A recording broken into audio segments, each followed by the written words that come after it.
Sorry, folks. I forgot to pull up the background. That's gonna be on Macho Mania, I guess.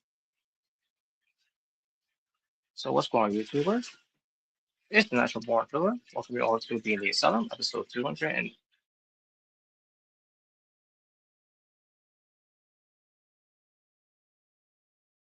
to do tonight. Before we do any of those things, let's bring in what the hell? Did I lose connection? Okay, I did. I lose connection a little bit. Oh, what the hell? Hopefully, I'm still here. But let's find out. So let me bring in the Omega Red and a True Jaybird here. Well, that's good, guys. What's up? What's up? What's up? What is up, guys?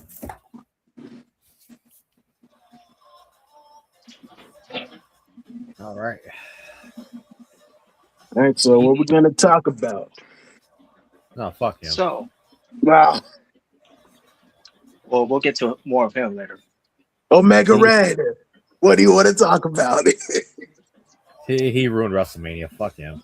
Oh my God, he ruined WrestleMania. It's not just Wow. yeah. Yes, he hasn't won the match yet. Yeah, you didn't win the match. You don't even know if he's winning. Like, come on, bro. You know what? I know. No, that's got to be one of the shittiest fucking triple threat matches I think I've ever watched in a long ass time. And that's saying something, especially when it comes to WWE with the multi-man triple threat match. I thought the ending was ridiculous. Yeah. I got to see it because I remember I made a comment. This you before didn't even about see it, and yet you're defending Cody Rhodes. Oh, I see how it is. You see how it is, Robert? Wow! He's defending Cody Rhodes. Leave my Cody Poo alone. That's not what I did. That is not what I did. I said when I saw that he won, I said, okay, maybe Jacob was gonna interfere. But when I saw the match, like because I remember Robert made a post. It was like he made a comment like because I didn't see it. I just saw the winner. So, but we'll get more into that. Yeah, we'll get into a little bit of it. And some other things on SmackDown. But so how are we going to start things off first? Because everyone has that we saw online and when it comes to posting on Instagram, whatever social media they did or yesterday, what comes to Valentine's Day. So I hope everyone had a happy and safe Valentine's with your loved ones, whoever celebrating with. No, I was just sitting down on the couch eating ice cream with my cats. Well, nah, not really doing anything. I just, I was just chilling. Yeah, I bet you don't have a girlfriend. Wow. I mean, I don't, but I ain't really worried about that right now. But what a loser! Wow. Yeah. Too focused on pro wrestling. Wow. Typical smarts. Yeah, too focused on other men in tights wrestling. Wow. Actually, no, that won't be you. That'll be more like JD from New York. But anyways. Well, yeah, pretty much. Too focused on other men in tights and trunks. And JD. Yeah. JD from New York. Wow. What am I wrong though? His history kind of proves it. He's too focused on men in tights. You watch Monday Night Raw, it makes you soft. Yeah, that's an example. That's a good example right there. I don't want to call JD doing coverage at all last night. I'll get it here. Yeah, when I heard that, I'm like, okay, JD, I think you love some of the wrestlers a little too much there.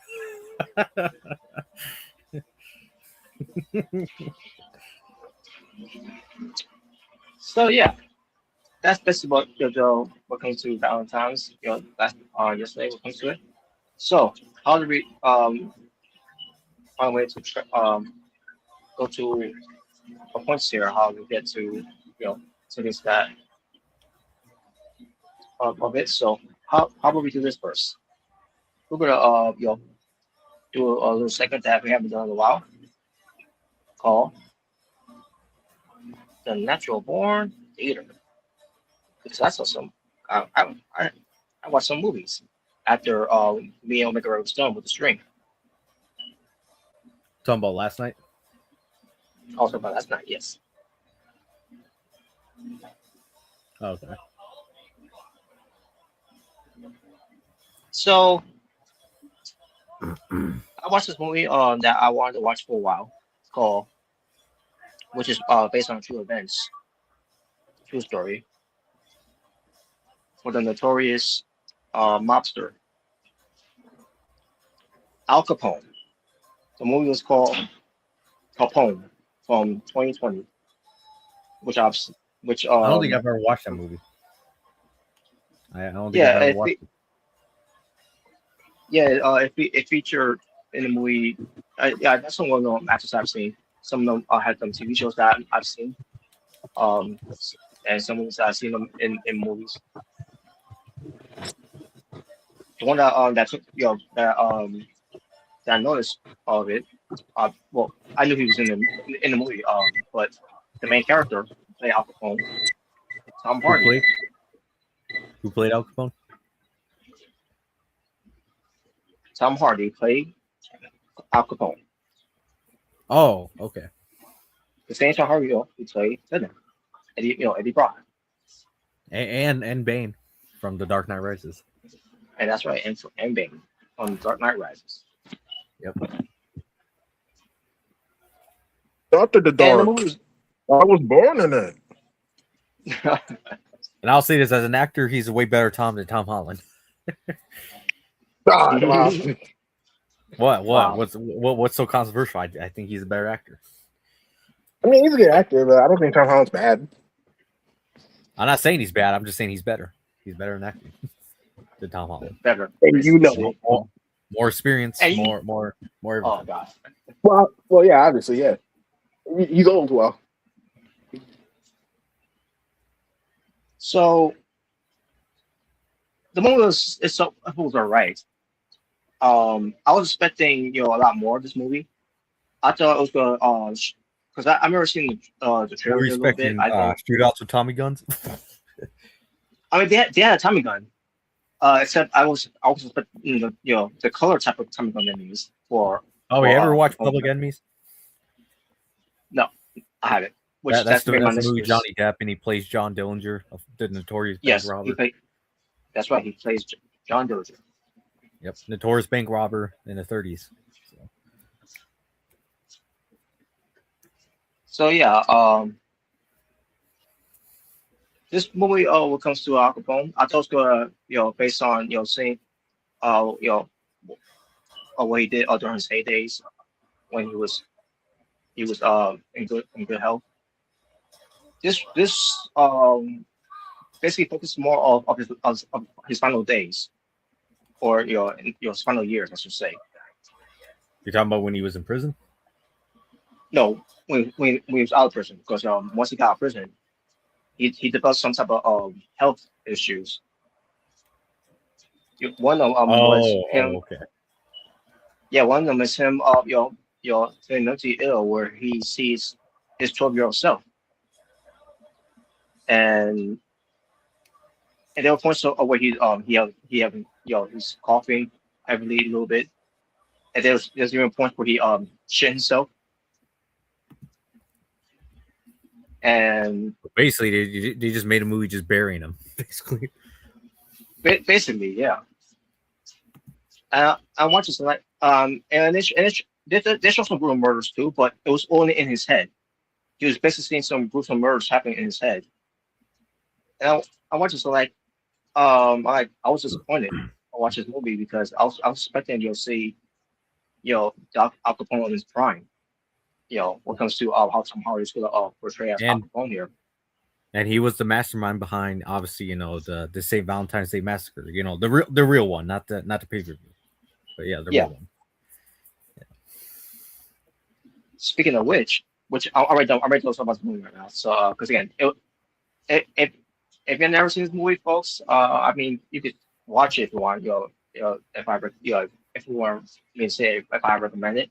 When it comes to seeing how Al Capone lived out his final years, before his death, which then it shows his death, obviously. And the ending of the movie wasn't really that special, anyways, either. I was disappointed. The performance was great, though. Basically, you were expecting, you wanted more of the 1930s, Yeah, I was like classic gangster type of. Yeah, I was expecting. I was expecting that basically. I mean, the Tommy guns, the old school cars, and then shooting and then robbing banks, shooting. Basically that's what you're expecting. Basically. Yeah, I mean, we did get that, in a way with Al Capone, because again, he was mentally not there. He was visioning of him killing people, in his state that he was in, and he had a golden Tommy gun. That's basically what I was getting at with this. He had a golden Tommy gun. I'm like, okay, that's a choice. Interesting. I mean, it looked good, but I wasn't expecting a golden. By the way, even though Al Capone's like more on Christian's neck of the woods, because obviously he's a famous, mafia boss in Chicago back in the day. A really famous one. Which by the way, born in Brooklyn, New York, by the way, Al Capone. Yeah, I was gonna bring that up. I was gonna say, yeah, you and him technically share a hometown. Well, actually, you guys share a hometown. You and Jalen and Al Capone. That's right. Me and Jalen. Say what? What's that? You and Robert share the same hometown of Al Capone because he's actually from Brooklyn. Mhm. Oh, okay. Yeah, we're the Brooklyn Well, boys. but I was bringing up how he's more well known in Chicago because obviously he was the famous mafia boss in Chicago at that time. So Mhm. Yeah, obviously. Yeah. Well, yeah. But speaking of what you mentioned before, what comes to the Saint Valentine's Day massacre that took place back in 1928, I think it was the year, or 1929. yep. Um, Which he is so responsible for that. Or obviously, which I don't think which he was directly involved. He was just a he wasn't mastermind behind it. So. he wasn't directly involved, but he was behind the, what happened there. Yep, Which he ordered a hit on those guys, and that's pretty much how it happened. yeah, which leads me to this the film they did here, from 1967. I Oh, believe that was it's the called year. the St. Valentine's Day Massacre.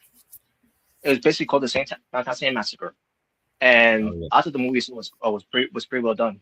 And the casting was pretty good. Obviously, we're talking about old school actors here, obviously, and they Old always do school a good job. actors, and it's a classic mobster movie, basically, for what it is. Yeah, it's what it was.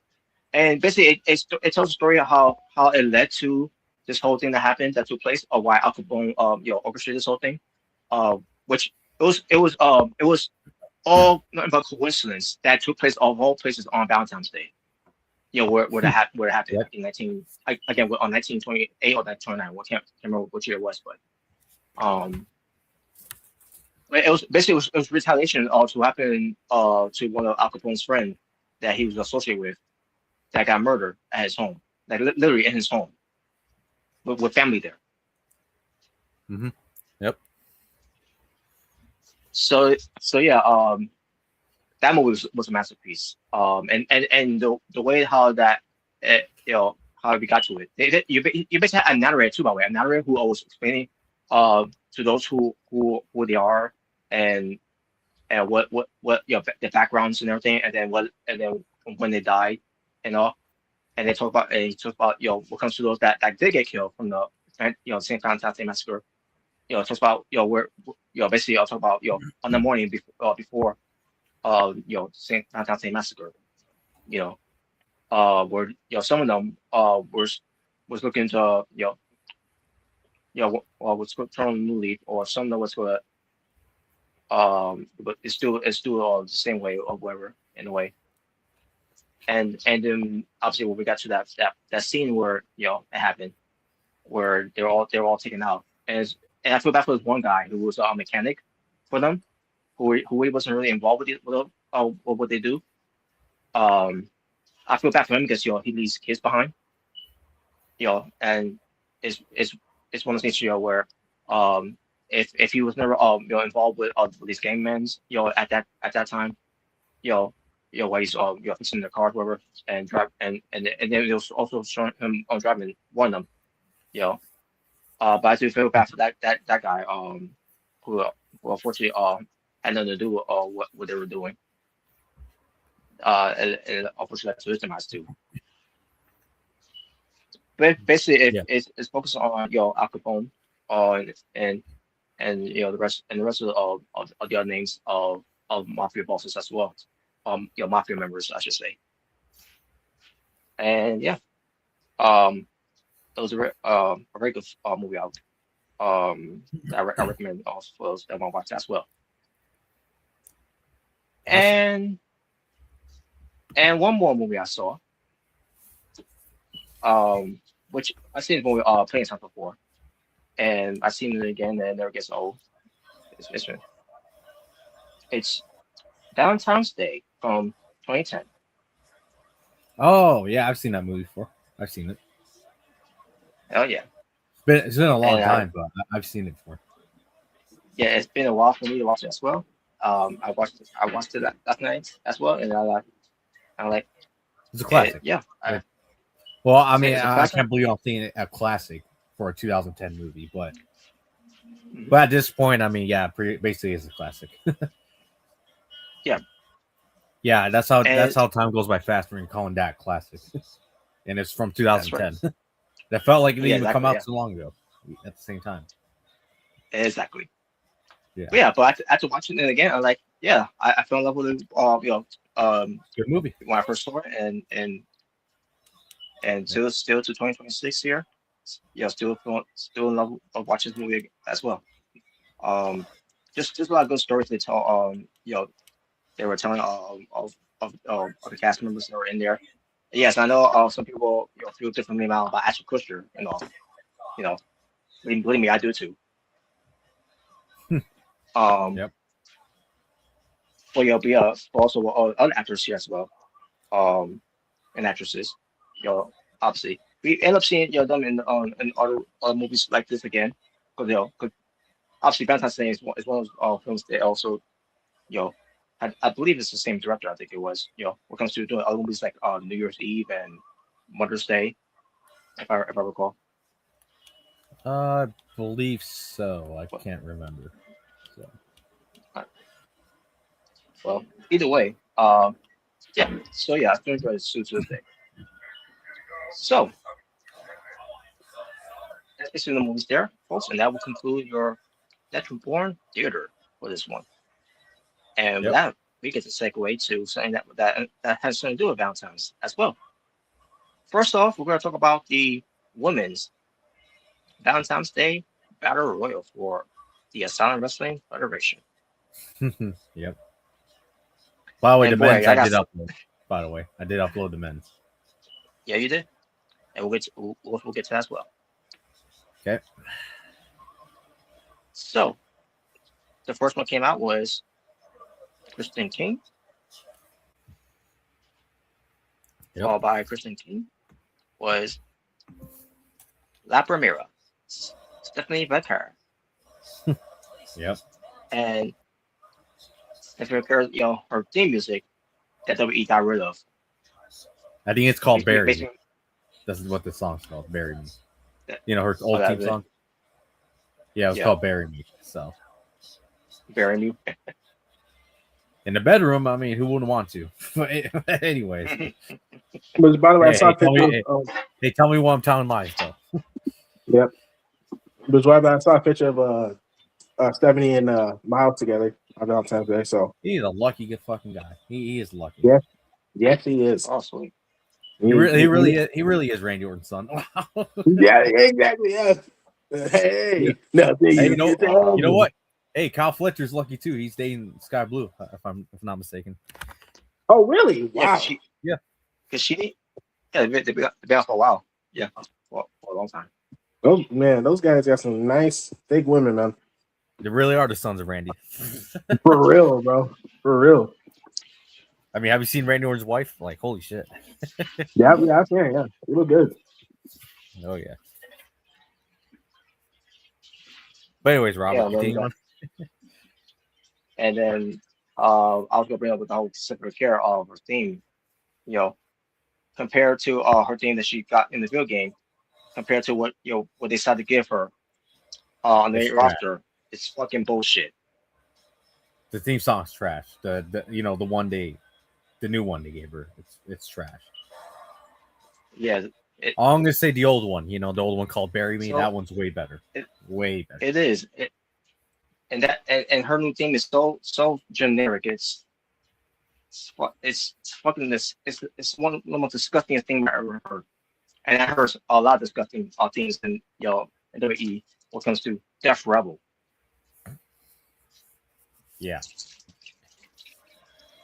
But the reason I'm bringing this up because Seth right here, 1 point told WWE, please do not change her things, change. Do not have to change, right? And I don't know what happened or why they decided, to change it. I don't know if it's because Death Rebel with their ironclad contract or whatever, they have to change their music. It's fucking bullshit. Exactly. Yeah, they need to get rid of Death Rebel. They need to get rid of Death Rebel. They're doing no justice for these wrestlers at all. We just because talked of the about Kit shitty thing. Wilson. What do you mean, Kit Wilson? You know, yeah, El Grande Americano's theme song. You know, Luca Kaiser. yeah, Hey, come on, Robert. You don't. That's not music to your ears. Ole, oh, hey, ole. Yeah. freaking, Or how about this? It's not over till I win. oh yeah, yeah. That one's terrible. That one's bad. bro. That is just bad. Bro, when they had to get rid of the intro for like they had to get rid of it, like, because I don't think they use that for, like they don't show the intro for like wow, not over until I win. In fact, let me play it, bro. When I heard that, I'll be honest with you, I didn't see the Titantron at first, but when I heard that music, I'm like, who the fuck is this? And I saw it was Jordan Grace. I'm like, really? Really? Wait, hold on. Let me play it, bro. Let me play that. Yeah. I literally didn't know who it was. Like when I first heard it, because I wasn't paying attention to my screen. There it is. Oh wait, did you hear? Hold on. It's not over. Oh god. Like it's so random. Like, and it's the first comment I see, and from parts unknown, the superstar. Hey, that's how I feel about Seven Back Here's new theme song. When I heard it, I'm like, from parts unknown, the superstar. No, what's crazy, bro? Like, have you heard Matt Cardona's theme song? Because it recently released. It's all right. It's not bad. I will say this: at least it ain't generic, but I personally don't like it. That's what I was gonna say. Like, I personally like it though. That's what I was gonna say. Like, dude, Matt Cardona has a better theme song than freaking Jordan Grace. And I'm just saying, it ain't the worst, but at the same time, at least it doesn't sound generic. I'll at least give it that. At least it doesn't sound generic. I do like the part, say I'm done. I'm not finished. I do like that part. I don't know. I just like, yeah, I don't like how Naomi's theme song, Proceed with Caution theme song. That sounds like a banger. Yeah. Watch out. I like that song, bro. It's like they it's like they pick and choose of who they want to That's what I be saying, bro. I'll be saying that about that. Reigns has a great theme song. His current one, I think it's pretty good. Yeah. Obviously his old one's better, but I it's like fucking lazy. So. They're fucking lazy, those idiots. Yeah, it's almost like they pick and choose. Okay, which one's gonna who we're gonna actually do some work for, and who are we'll give them the generic one. Braun Breaker has a great theme song. His current one. Yeah. Yeah. Or Bronson Reed. I like his theme song. I'm more ready. I'm battle tested. I like that theme song. He's had it since NXT. Yeah, he's had Austin Theory's new theme song. I like that one. I really like Austin Theory's new theme song, man. They need to release that now. I want that. I want to hear that. At least that one doesn't sound generic. Yeah. At least those don't sound generic. I actually like Natty's new theme song. Have y'all heard it? It's all right. I like it. Like I said before, they'll pick and choose who they want. To make it sound incredible. At least with Natty's, at least I gotta say, at least it doesn't sound generic. So yeah, and I'll tell you this: it's better than freaking Shayna Baszler's theme song, "Live by Elizabeth." or Sandy Vaquer's new theme, I feel like, is almost on that level of being generic. Yeah, it's awful, man. It's horrible. All right, but nevertheless, moving on. So then we get to Amber Danielson entering, then Rhea Ripley, then Beth Rivera. Then we got Victoria Walker. More on her later. Then we have Valerie. And then Valerie got rid of Amber Danielson. Robert was happy. And then, like, yeah. I'm like, yeah, right. Very, very short dominance so far with from Valerie. Then we get to Samantha Evans. Then we have Sophia Adams. Robert's favorite. Shit. Okay, Wait, second. what? My hand was running. Oh. Send the microwave. But yeah, but then Samantha Evans gets eliminated by Victoria Walker. Then Rhea Ripley gets eliminated by Sophia Adams, and I was pissed. I forgot about that. Did that actually happen? Yeah, it actually did happen. Rhea Ripley got eliminated by Sophia Adams. Hey, like I said, Robert, she's your favorite. Let's see. Yeah, my favorite to get eliminated. which we'll get to that when we get to that part, because also we get to Elisa Divine. Then I want her later too. Yuri Kawada. So basically, one after another, 2 women's world champions. Yep. Until we get to the event that We'll get to that later. Like I said, we'll get to that later. Yeah, but then we get to Christy King, and then by Stephanie Vicker. Yep. Then Yuri, who just got in there, already got gone by Sophia Adams. Oh my God. But nevertheless, Robert's pissed. Sophia Adams is eliminated by Victoria Walker. Robert's like, yeah, you're my new hero. Yeah. I like whoopee. And then Stephanie McCare gets eliminated by Victoria Walker. Like, holy shit, she's kicking ass here. I was gonna say, well, at least it wasn't Sophia Adams, though. Yeah, it was Sophia Adams. Even if it was Sophia Adams, I'm pretty sure Stephanie McCare was taking care of her. So, but also again, Rosita. Then we get Bianca Holmes.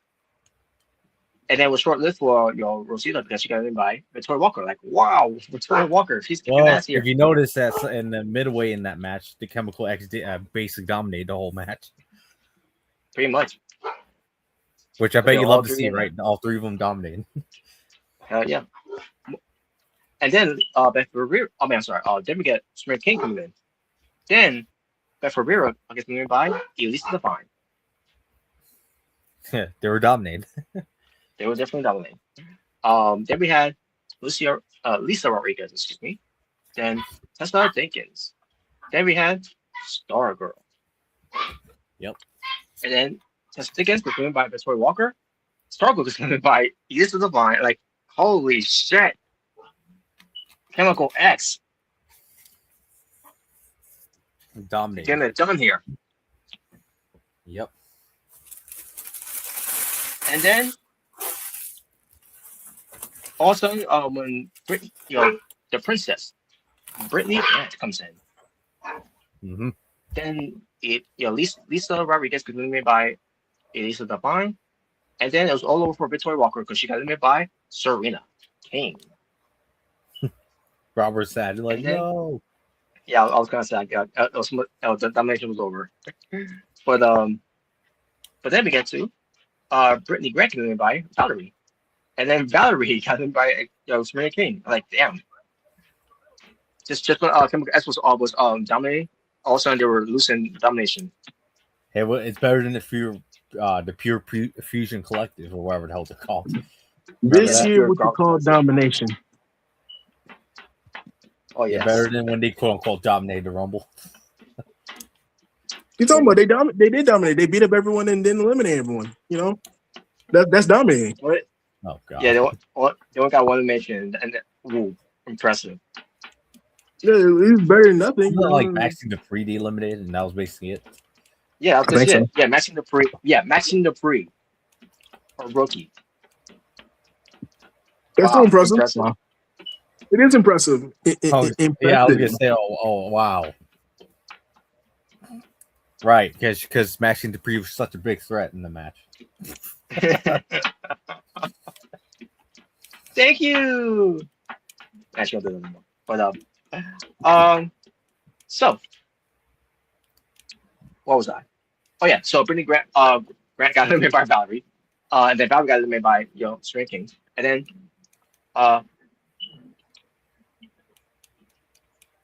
so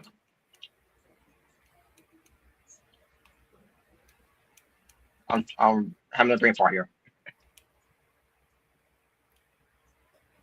Okay. Did I write the name right here? Let me see. Yeah. I'm sorry.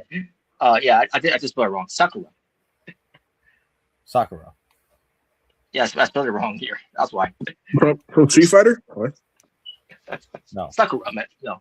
I don't know. I spelled Sakura wrong there. I put Z. In the front. In front. It was supposed to be an S. Who's this again? Like, okay, I can't remember. I was Sakura. I would say you're using Zarya and Sakura now. I think so. Oh wow! Is Zarya in the game, by the way? No. I think. Okay, Ruka is in the game. Yeah, I'm talking about your game. Yeah, I know Ruka. So Zarya's gonna be in the next game then. Okay. Yeah, most likely. All right. So Sakura meant to say. Then we had Alexia Quinn. Then we had Lucia Perez. Then we had Charlie, the former Dakota Kai. Yep. Bianca Holmes got eliminated by Serena King. Alexia Quinn got eliminated by Serena King. So Serena King is not dominating, also. Then we got Lindsay Williams. Then we had Emily Wade. More on her later, by the way. Mm-hmm. So Lucia. Things to say. That's right. But Lucia Perez was gone by Lindsay Williams. Ethan Devine was gone by Serena King. So Serena King has so far eliminated Victoria Walker. And I think she may also eliminate Valerie, if I'm not mistaken, as well. Well, she eliminated the whole group, basically. Basically, she eliminated the whole group. Like, holy shit. Yep. That's dominance there. When it comes to facing a dominant faction in this battle royal so far. Oh yeah. Pretty impressive. Yep. So then we had the Queen Rebecca come in. Then at this point, Charlie got eliminated by Emily Wade. Yep. Then we had Amanda Williamson. Part of the learning tree. Hi guys. Yep. And then during a match, in this match where Amanda Williamson and Lindsay Williams went told each other. Lindsay Williams got Amanda Williamson up for the basically like the Grand Slam or the J Day, whatever. Yeah. And basically saying, you may be part of the learning tree, but I'm the tree. Yeah. But yes, it's the Grand Slam for her. So. But the Glam Slam. Or Jaded. I mean, it doesn't really matter. Same move anyway. So. It's Def Rebel Trash. You got that right, Tokyo. Def Rebel Trash. Yep. So then we got Bea Priestley, the former Blair Davenport. Yeah, Bea Priestley. And she's killing in Stardom, so just let everyone know. Yes, she is. Way better than what she was doing in the main roster of WWE. Yeah. Jay Bird sucks just like LeBron James. What the hell? Wow. Well, really, I was thinking more of Tim Tebow. But anyway, wow. Anyways, continue on. Yeah, I do agree. But then we get Sarah Turner coming in. Then Sakura got eliminated by the Queen Rebecca. Yeah. And then Bea Priestley got eliminated by Lee Williams. Then we had the legendary WWE Hall of Famer Bull Nakano. Yes. Yeah. And Robert loved it. I did love it. And then the final participant. Yeah, here we go. The final participant, R-Truth. Are you fucking kidding me? He got confused. He didn't know which rumble he was, which battle royal he was in. If you feel me, stand up and say what's up. This isn't the first time. Did you laugh, Where Robert? the guys at? Did you laugh, Robert? Did you think that was funny? I saw this. I'm like, oh, come on. I saw what you did. Yeah, like, yes, I get it. Because R-Truth did this before. Yes, because R-Truth did this before. Oh my god, man. So yes, R-Truth was in it. But hey, I guess the men, got a little receipt there. I guess more receipt than than they asked for, but we'll get to that later. Yep. But yeah. Then we got some missions happening. So that was basically it. The final participant. R-Truth mistakenly thought he was in The men's in the men's rumble, but he realized he's actually in the women's rumble. I mean the women's battle royal of Valentine's Day. Yeah, come on. You didn't think it was funny when you did it in 2023? No, I thought it was a waste. Wow. Well, he was.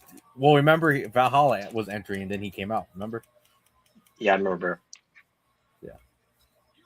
And then she All got right. eliminated like 3 seconds, if I'm not mistaken. After that. Mm-hmm. Yeah. Yes, Anyways, but it's R-Truth's fault though. But it's R-Truth's fault. But wow. But yeah, because she got distracted because R-Truth, just the fact that he came out there. Anyways, so Amanda Williamson got eliminated by the Queen. Lindsay Williams got eliminated by Emily Wade, just like how she eliminated her from the Rumble. Because they were the final two. So basically, Emily Wade continued to have her number. Then R-Truth got eliminated by Serena King, and like, good. Good. Oh, good. Oh, come on. What's up? Are you gonna be like Brock Lesnar? That's what's up. But then Serena King got eliminated by the Queen, and like, wow, I suspected her last a little longer, to the end, to the very end, I should say. Oh yeah. But then Sarah Turner got eliminated by the Queen, and it was between the Queen and Emily Wade, which probably they end up being the opponents later on for St. Valentine's Day Massacre. Yeah, the irony of that. Yeah, the irony of that too. Yeah, it is. And so I love how it is played out too. So in the end, it was Emily Wade getting the win. She won. She won the Royal Rumble. She won the Battle Royal for Valentine's Day. Yes. So yes, and more of these two later on. Welcome to the Queen Rebecca versus Emily Wade. There's a lot to talk about that match. Oh, let me guess. Negative or is that positive? Positive, actually, positive. Okay. Yeah, a random even the together match. You were like, what was that? Even the shenanigans that played out, I thought they played out very well. We'll get to it later. Oh, okay. Now we get to the best part: the men's battle royal for Valentine's Day. Which it was better. Now the women's was fine, but this one they stepped up a notch. This one ends up being a lot better. Okay. So, Jordan Williams. Then we had Ron Cena. I didn't know he was in the game. Go on, Robert. Yeah, he's in the game. Go on, Robert. It's comedy. You don't love comedy? I'll say Robert Ron Cena. he was like, wait a minute, what? I thought he was retired from AWF now. What the hell is this? I'll take Ron Cena over Jordan Williams any day. Is that what you were like, Robert, when you saw that? When you heard the music, you're like, huh? Wait a minute. I thought he was retired. I don't know what to think at first. I'm like, wait a minute, what? And then all of a sudden, I'm like, oh, okay. Now he thought he was taking the place of John Cena, who retired. So Yes. So that happened. Then we had Aleister Black. Then we have the Learning Tree. And no, not the one for O. We're talking about Chris Jericho. Hi, guys. yeah, Jerahog, right? Your favorite Jerahog. Chris Jericho. Yep. Oh, joy. Oh joy. Oh joy. Then we had Jay Cargill. Oh. Robert said this is an AEW reunion here. Wow. I'm like, all right. Not bad. Yeah, and he had some interaction with Jericho and Jay Cargill. And we'll get to more of that later as well. Yep. Then we had Strange. It's Strange. Oh yeah. More on him later as well. Mm-hmm. Then we had Austin Wright coming into to the back row. Then CJ the Lone Wolf. Yep. And then Ron Cena got eliminated by Jordan Williams. And Robert was like, yes. It's like, yeah. Then I was like, Aleister Black boo. oh wow. But then Aleister Black got eliminated by Jordan Williams. And then Oh my God. How many people are Jordan burying? Jesus. well, I'm about to get to the next one because he also got rid of Austin Wright. Like, holy shit. 3 eliminations in under 1 minute, by the way. 3 eliminations in 1 minute. Yep. And then Jay Cargill got eliminated by Chris Jericho after the code breaker. Wow. And Robert hated it. He's like, are you shitting me?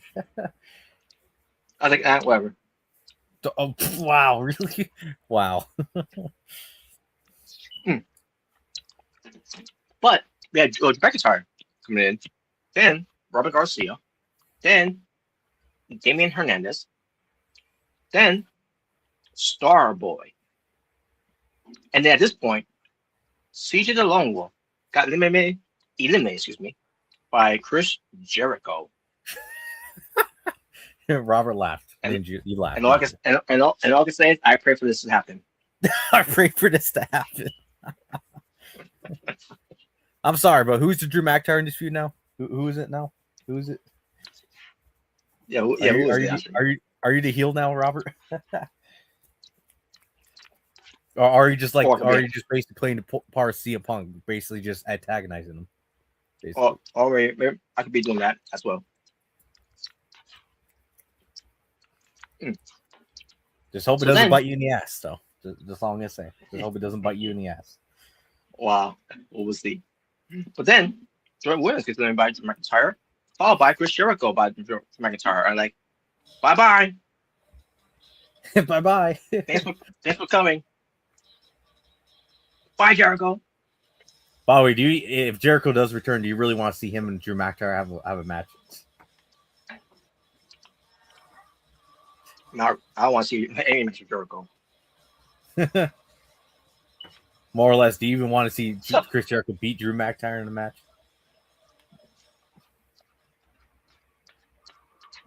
You can go back to AEW to face Ricochet a lot here. Well, that's the one guy you're like, yeah, you know what, Jericho, I'm actually fine if you bury him. Well, anyways, we got the Negrona personality, CN Punk. Yep. Then the wonderful O. Yeah, you got rid of one just to get in the other one. But that's one from him. I'll get to why. Strange, on the other hand, got eliminated by Starboy. Then we got El Hijo del Muerte. Yep. And then the one for O got eliminated by CN Punk, and I popped like, yeah, yeah, that's what I'm talking about. Yep. Bye. Robert loved it. Yes, that was great. But he didn't even last long. Good. So, Marvin Sade, the former Jakara Jackson. I mean, she does a lot of intergender wrestling at the moment, so. Yes, she does. Yes, she has. And she recently had one. We'll get that later, probably. Oh, God. Yeah, I know. But then we got McIntyre got eliminated by Damian Hernandez. Whoa. Damian Hernandez got rid of McIntyre.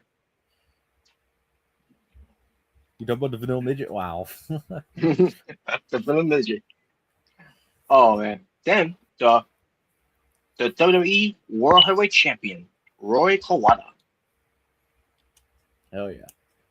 Then we got like Mussolini and Kennedy and CM Punk. Yep. The cult of personality. The cult of personality. Yep. That's right. Who's also the Then cover star for 2K26, by the way. That's right. This time we got to see his face this time, unlike from WWE13. Yep. But then we have Marshall Day got win by Starboy. And then Kazuchika Okada, the Rainmaker. Yep.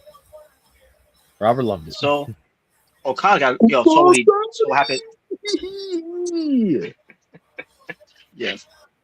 So Okada saw what Starboy did to Marshall Day, because she's a woman, and he should know better to do that to a woman. So he went after Starboy and he got rid of Starboy.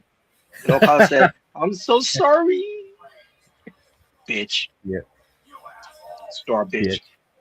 Star bitch. Wow. But which probably more on him later as well. Mm-hmm. So then JKP. This rebel heart. Well, Go.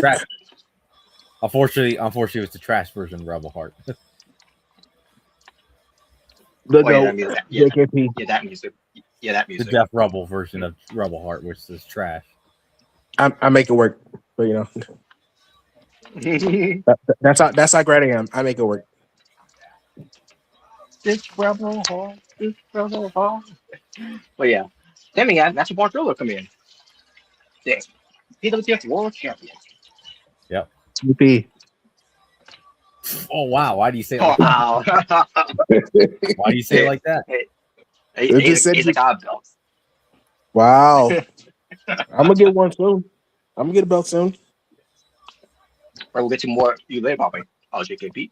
But then we had the Negro personality got made by Rick Waller. So once again, these two are going at it, as of late, in battle royals. Like that's when we saw was the Royal Rumble, and that's Negro returned the favor to Rick Waller. Rick Waller got rid of him from the Royal Rumble, and now he got rid of him from the Valentine State battle royal. So yes, these two are really hammering each other to get to Tuesday when they face each other for the world title. Yep. So yeah, CM Punk got to go on Tuesdays if you want to be the world champion. Wow. So then Jericho Giro comes out, and also more for later, by the way, when it comes to what happened with him. Oh yeah. Then the Vanilla Midget got eliminated by two people, which it was Damian Hernandez. Damian Hernandez got eliminated by Kazuchika Okada and Natural Born Thriller. Wow, Robert, you had to team up just to get rid of him. Look at that. Yeah, so what's going on with Damian Hernandez, and he's based of his showcase, what he's been doing so far, he's directing my championship's house, so I got to get rid of him. He was a threat. But then AJ Anderson comes in, and then at this point Okada got eliminated by Rick Waller. Like, whoa, Okada got eliminated already by Rick Waller, a fellow countryman of his, by the way. Mm-hmm. Yep. And then AJ Anderson, who's down there, was already gone by CM Punk. Wow. He's getting buried. Like, Jesus, what the hell? Yeah, and Michael had the Rumble too. He didn't last long there. He was already gone by the time he got in there. Like, what's going on with AJ Anderson? They're giving him the Braun Breaker treatment, I guess.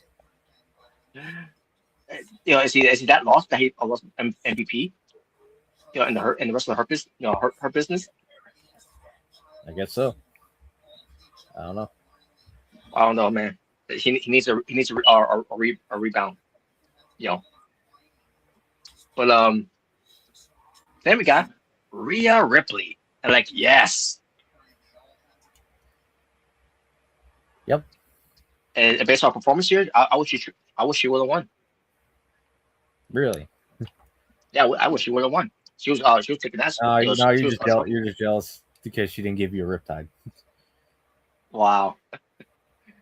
Well, I'm sure to give someone a riptide, which I think she has to limit that song. Oh, yes, I know who it was. We'll get to that. So after Rhea came out, AA Omega, the AWF World Champion. Best one, 2 times. That's right, and more for later too, by the way. Then Muerte got eliminated by CM Punk. All right. And then Jungle Gamer was eliminated by Ripley, but not before she hit the riptide on him. Yeah, Rem definitely had a Vince McMahon moment. He had a Vince McMahon moment. You know the meme of Vince going, with the chair. Yeah. Yep. Yeah, that was Rem's moment right there. He was like, "Yeah." He wasn't mad. He was happy. He enjoyed it. Yes. Mommy, got rid of Jungle Gamer. Yes, she did. And then JKP got eliminated by National Bar Thriller. Yeah, that's why I had that reaction, Robert. Now you know why. Yes. So take that. He couldn't bury you. Robert. He wanted to bury you. He couldn't bury you. The wrong person got eliminated. Take that. Yes. But then National Bar Thriller got eliminated by CM Punk. I'm like, yay! All right. From one best in the world to another.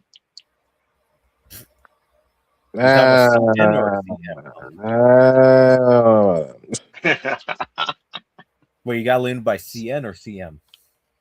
No, CM Punk. Because CM is already gone. Because the global personality was already gone by Roy Keys.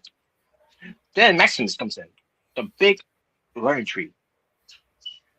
The big apple, whatever we want to call him. The big wood, whatever. Big apple. What the hell? The big apple. But then Omega got eliminated by this big motherfucker. I got hit with a riptide, by the way, before that. Oh yeah, I remember that too. Yeah, you got hit with a riptide. And I enjoyed it too. I was like, oh yes, I can't complain about this. Come on, Ripley's giving you the riptide, Robert. Would you complain? No. And if she pinned you the way she does Liv Morgan every week, yeah, I don't think you'd be complaining, would you? You'll be enjoying it. And I'm pretty sure people would like, it should have been me. Should have been me. It should have been me. But then CM Punk was eliminated by Ripley. Hey, I'll take it though. It took a big doofus like Maximus to eliminate me. So. Mm-hmm. Oh yeah, Ripley also hit the riptide on CM Punk, and they got rid of him. Well, with CM Punk, he's already married, so that's all I'm gonna say. Pretty sure he's married. My God, Ripley's going nuts, and it was at this point like, yeah, she's got to win. I was disappointed that she didn't. I'll get to why. Of who was it her, but Nathan Matthews comes out, like, Robert's like, oh God, I hate you. Oh, well, at least it was a Hunter Wheeler, like, yes. And then Roy Keys was eliminated by Nathan Matthews. Like, oh God. Oh God. Hey, that's one of the guys. Hey, that's one of the guys Jalen's feuding with right now. Nathan Matthews and Hunter Wheeler. Yeah. But when Nick Hart comes out, then Malcolm Danielson, then finally Skin Bones. Old pal Skin Bone. Damian King. And he was impressive, and he was very impressive in this match. See, Robert, I knew you always liked him. I knew you secretly always so much impressive. He got rid of Nathan Matthews. Like, good. Good. And then he eliminated Ripley, and like, damn it. Wow. And then Maximus is eliminated by Malcolm. Then Malcolm is eliminated by Nick Carter. And then Damian King gets eliminated by Nick Carter, and Nick Carter wins. And I wasn't too crazy about that. Moving on. Wow. Damn. Wow, you're burying Nick. What did Nick ever do? Why are you burying him?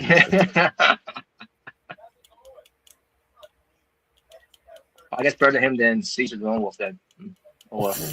Wow. All right, let's get to AWF St. Valentine Massacre. Now, even though I wasn't too crazy with the winner, I too enjoyed the match. The match was pretty good. Who was in it? Yeah, basically who was in it made it worth it. Oh, the men's battle royal. Yeah. Okay. All right. Now get to the show itself. So the first match opened up was a steel cage match. Wolfpack, the Little Gamer, and Strange versus LWO members for the tag team champions of AWF, Jose Rodriguez, and the main event, the real main event, Angel Martinez Yep. So at one point, the match started off very quickly, where not Joe, Jose Joe. escaped from the cage. Yeah, yeah, yeah. There's no Joe here. But Jose got out of the cage first, and then about a couple minutes, maybe 2 minutes later, Strange escaped the cage, and like, well, so much for how Steel's match is being booked so far. I was going to be disappointed how this going how quickly it's going to end here, but Joel Gamer and Angel Martinez, they made it work. They actually made this cage match an actual steel cage match here. So they were hammering each other and granting each other on the cage for one another. And like now that's how you do a steel cage match, because I was worried it was going to end abruptly. Yep. But in the end, Joel Gamer escapes the cage and winners and new AWF World Tag Team Champions, the Wolfpack, which they should have won weeks ago if it wasn't for so many fucking distractions and shenanigans. But they're the winners now. So aren't you happy? So yes, I am happy because this was the outcome that should happen a while back. But hey, I guess it paid off at the end of the day because happy at the biggest event here was Valentine's Day Massacre. Yep. So yeah, very good. I mean, it was fine at first, but then it picked up a little bit when Joe Gamer and Angel were doing their thing in the cage match. So yeah, so in a way, it made it worth it. Then the second match, the Queen Rebecca with the King William versus Emily Way with William Regal. It started at first, all right. Then the King William gets a steel chair, breaks in the ring. Then he removes the turnbuckle pad. Then he goes back to remove the turnbuckle pad again. And then also Emily Way gets Queen Rebecca on her shoulder to get her to the corner where the turnbuckle has been exposed by the King William. And wait till you know it, the King William, it backfired on him when it comes to that because Queen Rebecca got hit with the turnbuckle that's been exposed. And he's like, well, I'm gonna show him now. Yeah, and of all nights, Valentine's Day. Yeah, you're in trouble. You're in trouble. Yep. And then the best part happened here. So at one point, Queen Rebecca was after she got hit with the turnbuckle, right? And she's on the laying down, whatever. And she found her way on the outside of the ring. Now I can't remember. She was outside. She found her way on the outside of the ring on the apron, or she was by the ropes, and then Emily Way decided to have her get her out of the ring. But in the process of doing that, either way, how it was done. In the process of doing that to Queen Rebecca landed right on top of the King William, and I laughed. And like, it's not going so well for the royal family here, ain't it? Nope. So then the King William distracts Emily Way on the outside, which didn't matter anyway because Queen Rebecca was out knocked out, so she could really capitalize on it. Then the Feast of Fire. I mean, Feast of Fire. The feet are fired. What? No. My fault. I meant to say the Feast Your Rise. I meant to say. No, there's no Feast of Fire. The Feast Your Rise by Emily Way, but kicked out by the Queen Rebecca. Then Emily Way, there a moonsault on the outside, which it was almost a Kringle-like moonsault that she did, and it was pretty nice. And she landed too onto Queen Rebecca on the outside. Oh, so you're like, okay, this is a great moonsault. Yeah, it was a great moonsault. Now it comes to Queen Rebecca, because she attempted to do her finishing moonsault twice in the ring, but missed twice. So the fact that Emily Way, who doesn't use that as a finisher, she use it as a basic move. she connects it, but Queen Rebecca couldn't connect her moonsaults. So I guess not. also the king, yes, also the king, distracts Emily Wade, and and the Americas in the day to feast your eyes once again by Emily Wade for the win. So yes, Emily Wade is ready. She won the Women's Royal Rumble. She won the Women's Valentine's Day Battle Royal, and she won at Valentine's Day Massacre against the Queen Rebecca. Yes, she did. Yes. And the match was decent. It was pretty decent. And I know how it was being booked. When they had to do anything, by the way. When just stood there and allowed Emily Wade to do her thing, despite the King Williams getting involved. So either way, it worked on her favors. Especially with her going into WrestleMania. So, with that being said, has Emily Wade decided who she wants to face? Yes, she has. And she has picked the AWF Women's Champion. She's going to reclaim her title. She wants to reclaim her title that she lost years ago at Asylumania. All right. Which we'll get to more of that match later on too, by the way. Okay. So, the steel cage match was next. Another steel cage match. This time involves Foxy Knuckles versus El Hijo del Muerte to end. This is the end of the feud, by the way. This is the end of the feud. Yes, which ends up being the end of the feud. So, they had a match. It was a pretty good steel cage match. At one point, Muerte got busted open. Foxy Knuckles at one point hit his signature move on the top, the corkscrew senton. Only got a 2. He went for a Superman punch. Only got a 2. Muerte went for his the bridging package pile driver. That Dragon Lee is known to do. Yep. And I thought that was gonna be over there, but it wasn't because it's doing continuing. Then went to hit his signature move, his submission move, which is his signature, the Boston Crab. Then went for his outstanding double flip moonsault. Only got 2. Which Robert loves, by the way. That was incredible. And then finally,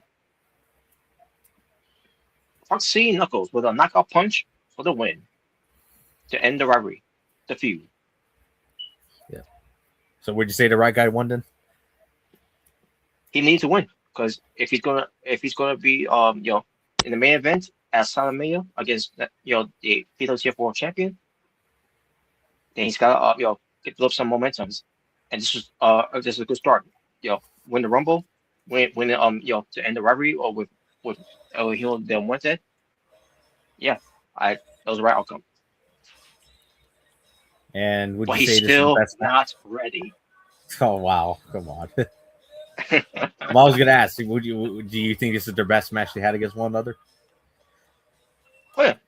I actually thought that the 12-3 falls was still the best, but this ends up end up picking up a lot more to end it once and for all. And plus, it was just regular. It was pretty much just those two, 1-on-1, inside the cage. Yep, just between those two. All right. Then we get to the AWF Women's World Championship.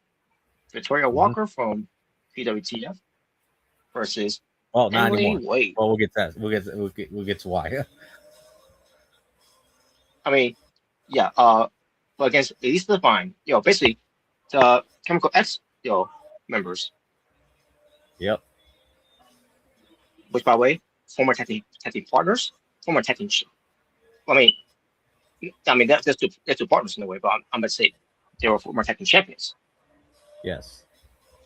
And I still remember how they ended up being a tag team. Not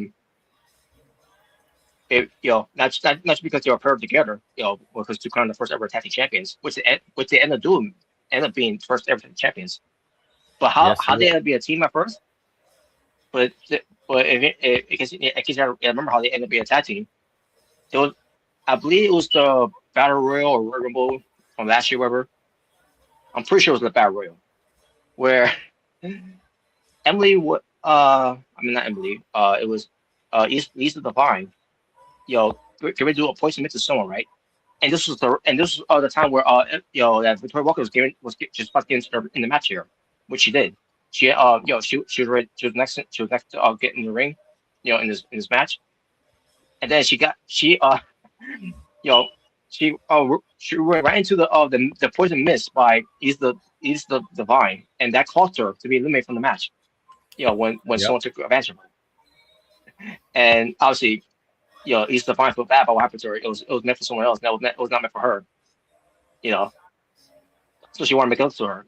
Let's be we'll be in this tag team tournament, right? And basically, hopefully, it will pay off with them being tag team champions, and it did. And ever since then, they became the best of friends. Yep. Full So- circle moment here. Now we just get so the this match is- stuff though. Yeah, now the full circle moment. And yes, how about the match? Well, let's get to it. First, you start off at with chain wrestling. Some pretty good chain wrestling they did, and Yep. then once that ended, the chain wrestling, East Divine, she got out of the chain wrestling by whipping, Victoria right to the referee. I'm like, what the fuck? And then, Maybe it was unintentional. You never know. because I remember, 'cause I still remember, East Divine. Every time she retains her championship, she's always has an issue with the referee. I couldn't tell you I why. like, but so then at one point, Lisa Divine got busted open in the match. Then Yeah. at one point, they were fighting outside the ring, by the way, and they were off, and they fought outside the ring about maybe twice, and maybe 3 times, maybe they did. And they were hammer at each other in this match, because even though they're good, they're best of friends, um, but also it's all about competition. It's all about being the champion. And they want they want each other to hold each other back. On what they're gonna do. And boy, they did not hold back at all. They showcased what they were doing to each other in this match. And at one point, they put Victoria Walker was back in the ring, trying to recover. Elisa Define was on top, and she delivers a diving elbow drop and went for the cover. Because it shows didn't have her because Victoria Walker was rolling out of the way to recover, but then the diving elbow, which got right to the back of her head, like holy shit. And after that was over, because usually it does. Sometimes it usually does end the match. Yep. But nope, that's not what happened. Victoria Walker, still fought, her way out. She went for her finishing move, the hammer lock VT, 1-2. Elisa Define with a second rope moonsault, which I think that was a signature move or a finishing move. I can't remember what it was, but Either way, it looked great. Obviously, it looked great though. And she went for her code breaker, 1-2. And then Victoria Walker once again. At this point, they're on training each other, each other's, reversing each other, and then also when they went to fall outside the ring again, they kept countering after countering one another, and one was getting the better of it, and then they was gonna finally and also some pinfall that was what they were doing to each other as well, for one big move to another. And finally, the hammer DT from Victoria Walker. And I love how this was done. So the hammer DT by Victoria Walker onto Elise Divine. And after she hit it, Victoria Walker hits the move onto Elise Divine. Elise Divine is laid out. Victoria Walker also, after this gruesome battle, this long gruesome battle they have each other in this match, which it was great. Yep. She didn't have the energy to capitalize, and she finally she started crawling for a little bit, and then she stopped from there because she was trying to find the ounce of energy to do so, and then finally her arm on top of Lisa Divine. Referee goes for the count, and got the 3, and your winner and new AWF Women's World Champion, Victoria Walker, once again, is your Women's World Champion. The two-time women's champion. That's right. She did it. She's right back of being the Women's World Champion. And Robert, as I can tell, you obviously thought it was an absolute fantastic match, right? That was a great match. Holy shit! I mean, those after this match, yes, other matches too.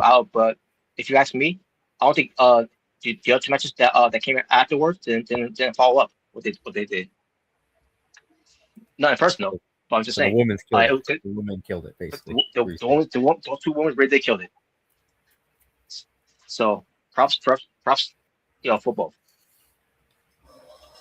And obviously, Victoria Walker, very emotional in her celebration, obviously, knowing that she was a champion again. Hell yeah. So then. So I guess, what do you think now of this, Robert? Emily Wade, as of now, Emily Wade versus Victoria Walker to main event Asylumania Night 1. All I gotta say is, but Emily Wade's got a lot of work to do, to see what she can do against someone like a Victoria Walker. Oh yeah. So yeah, that's gonna be a match that, as I'm pretty sure she's looking forward to see, to have, after seeing what Victoria Walker just performed there. Victoria Walker is not, doesn't give up that easily. She's come a long way when it comes to her boys with the Outsiders. Yep. And it comes to forming this team with Easy Define, only for adding Valerie to the mix of Chemical X. And then, Bob, if you're wondering where was Valerie during all this, well, she didn't want to pick a side, so she stayed in the back. Yeah. But Valerie, who also at one point was tag champions with Victoria Walker as well. Yep. And so yeah, so what's the lead for for Easy Define now? Well, Easy Define, even though she's from AWF, and Valerie's from PWTF, and when it comes to the Women's Championship, it goes to both shows. I guess they could try, get their hands on going after the tag titles. Yeah. Yes, they could. So yes. So either way, Chemical X, still are cool with each other. So.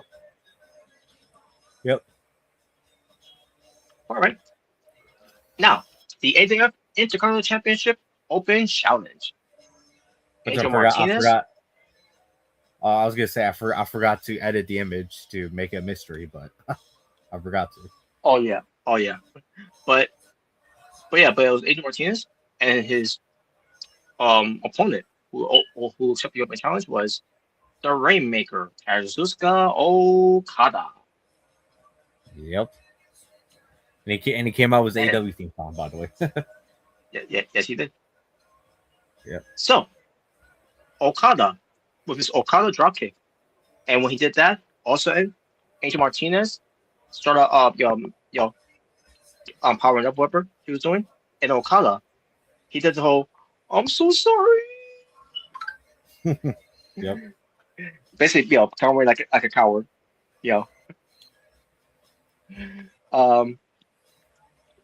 So then, Okada got him with with his tombstone power driver. Angel hits the Mexican Destroyer for a 2. He went for a facebreaker for a 2. Okada went for his Rainmaker pose on the turnbuckle, to wait time, and because Angel Martinez was on the outside, they started exchanging strikes to each other. Okada won that strike exchange at the end. Okada didn't wait for his Rainmaker. And he tried stuff on another Rainmaker, but it was countered. And then Angel Martinez, who did the King of the Ropes dropkick. Then he went for his 450, not once, but twice. And the second one, obviously, is one that is what scored him to win, to retain his Intercontinental Championship. So another good match. Yeah. Yes, a regular match. So your winner the real main event, Still, Angel Intercontinental. Martinez was still the Intercontinental champion. And finally, JKP versus AA Omega for the AWF World Championship. Yeah, and Brooklyn, New York. In Brooklyn, yes, and they were in Brooklyn. Yes, that's I mentioned. And you heard the hometown reaction for JKP, obviously. Yep. Yeah. And you heard the not so warm welcome for me. Yeah, that's right. Cause Well, that's your regular reaction. So. Exactly. I started noticing some moves, in the match for A Omega because obviously he was going against the hometown hero here. And I don't have a kind history of Brooklyn, obviously, as you know. Yeah, I was pointing. Yeah, they were bullying. I was like pointing, like me or him, and him. Okay. So, JKP 1 point did the JKP escape. The no J out. That's what it's called. Yeah, no J. Yes, the no J. Then Omega hit his tombstone, but only a 2. JKP went for his special delivery. The AA. Yep. He went for 2 of them, by the way, but only got 2 count from those 2. Omega went for 2 tombstones, basically making it 3 tombstones in the match. Second one obviously was the one that was what ended the match for Omega to win, to retain, still the AWF World Champion going into a Asylum. Boo. Boo. You never would have gotten the opportunity if I didn't handpick you as my first title defense. Okay. Well, it doesn't matter. Brooklyn booed you out of the building. They were saying BS. Brooklyn. Yep. Bringing the hood to you. Bringing it. What you gonna do? I should have done the Shawn Michaels promo in Brooklyn. I think that would have been better. Oh no! Who's your daddy, Brooklyn? Oh wow. Yep. But yeah, there you go. That was And then I should trick the crowd thinking the Natural Born Thriller was going to come out and confront me, and I'm like, and then I'll go like, I just got you guys just a little bit, didn't I? Oh god! What the hell? Oh boy! Wow. Yep. But yeah, because again, I was issuing that challenge of for champion match there in this chamber, and Omega was thought he would get an answer, but then nope, he tricked the Brooklyn crowd when it comes to that. Like nope, that ain't that the more driller. Fooled ya. Wow. Come on, Robert. You don't like that I'm still healed in your city, but I'm babyface everywhere else. Wow. Yeah, you're still here in my city. Yep. City. All right. So now let's talk about we'll talk more about AWF and PWC stuff for next time. But yeah, what did you think of the show overall? It seemed like the show you was good. Yeah, the show was good. It was a better upgrade than I've been on. The last show that AWF was doing. It was from New Year's Revolution. Oh yeah. Yeah, this was better. This is actually a lot better. If you ask me what was better from last year, from St. Massacre, and from last year and this year it was a better upgrade. Not saying last year was bad. Last year was decent, but this one has been a lot better. Oh yeah. So yeah. So, we're gonna talk about a little bit about TNA.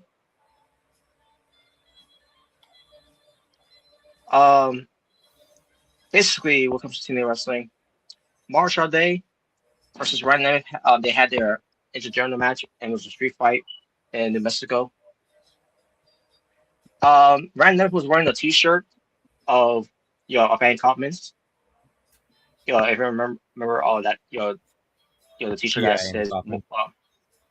yeah, that's it's basically the woman's champion of the world, something like that.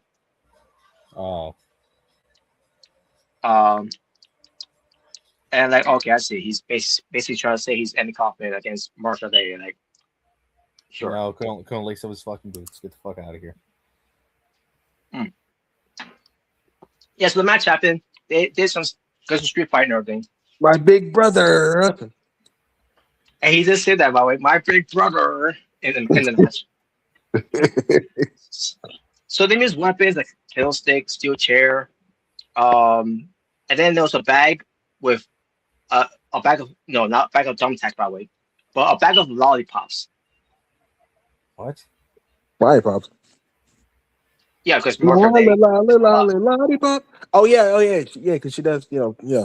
Okay. Yes. So they did spot with the lollipop, which ends up being Randall taking the spot. I mean, that probably does hurt. But Maybe.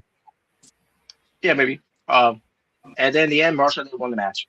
Like, okay, at least it'll be a payoff for Marshall Day, to get something out of this, right? Right.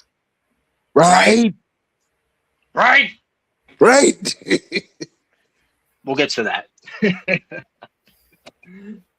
But other than that, I can't remember what else happened in the show of TNA before we get to the pay-per-view itself. I mean, not pay-per-view, but special event. Moose came. Oh yeah, I remember Moose came out. Doing the babyface, hurrah, and then Max Attack comes out. To join along with Moose. And then they want to fight. The system, but then the suit. Daria Ray told them, nope, you gotta wait to the main event. So get on my ring now. And basically tell everyone, yeah, hey, I'm the suit. I'm talking here. Shut your mouths. Basically to the crowds. Eric Young, he attacked BDE, which probably BDE is better than Jackson Drake. I'm just saying. I did see. Yeah, I saw the promo with the BDE and Eric Young. Like he wanted Eric Young. Eric Young wanted BDE to join him, but obviously, him being a babyface, he don't want to do that. Yes, I agree. BDE is better than Jackson Drake. Oh yeah, definitely. And more entertaining to watch Cody Rhodes as well. Okay. But BDE is getting over. He's getting over with the TNA crowd. Yeah. Wait until WWE is like, oh, we're gonna offer you $1 million to face Logan Paul at WrestleMania. Yeah, I mean that probably will happen. You never know. But yeah, basically, Eric Young attacked him with the pile driver. It's only a matter of time for Logan Paul starts his own like YouTube wrestling company, or just YouTubers trying to do pro wrestling. That would be interesting. I probably will watch that. Like, imagine like a YouTuber you just hate and a YouTuber you like have a wrestling match. That would be Let's see. Let's try to have Boogie versus oh boy, Boogie. Oh no. Boogie versus Queso. Because I like Queso. Yeah, there you go. And Queso beats him. There you go. I think it's great. Yeah. And he's gonna no Boogie can't get in there because he would collapse the ring. Oh wow. Yeah, well I mean them doing like a big suplex will freaking break the ring. So imagine a YouTube Royal Rumble, just a YouTubers. Oh yeah, that'd be cool. That would go YouTube Royal Rumble. Robert, if you were able to enter, would you enter it? Oh boy. Would you try to bring the natural born character to life, or natural born thriller character to life? Yep. Oh hell yeah! Or would you bring Mr. Revenge to life? Which one? Which one would you do? Well, he'll do the Mick Foley spot. Yeah, come out as natural thriller, and then come out later on as Mr. Revenge. Yep. Yeah, pretty much. Yeah, so the Mick Foley spot there. There you go. Yep.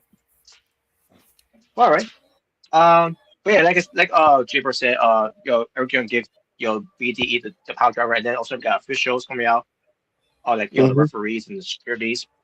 Eric Young at one point pushed on the woman, the female referee.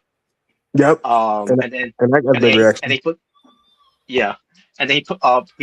this one security into a power driver, and he's going to do another one to security on the outside.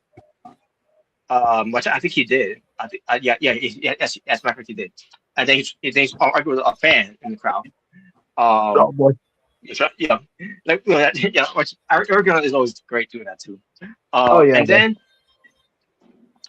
Santa Maria tries to suspend him, right?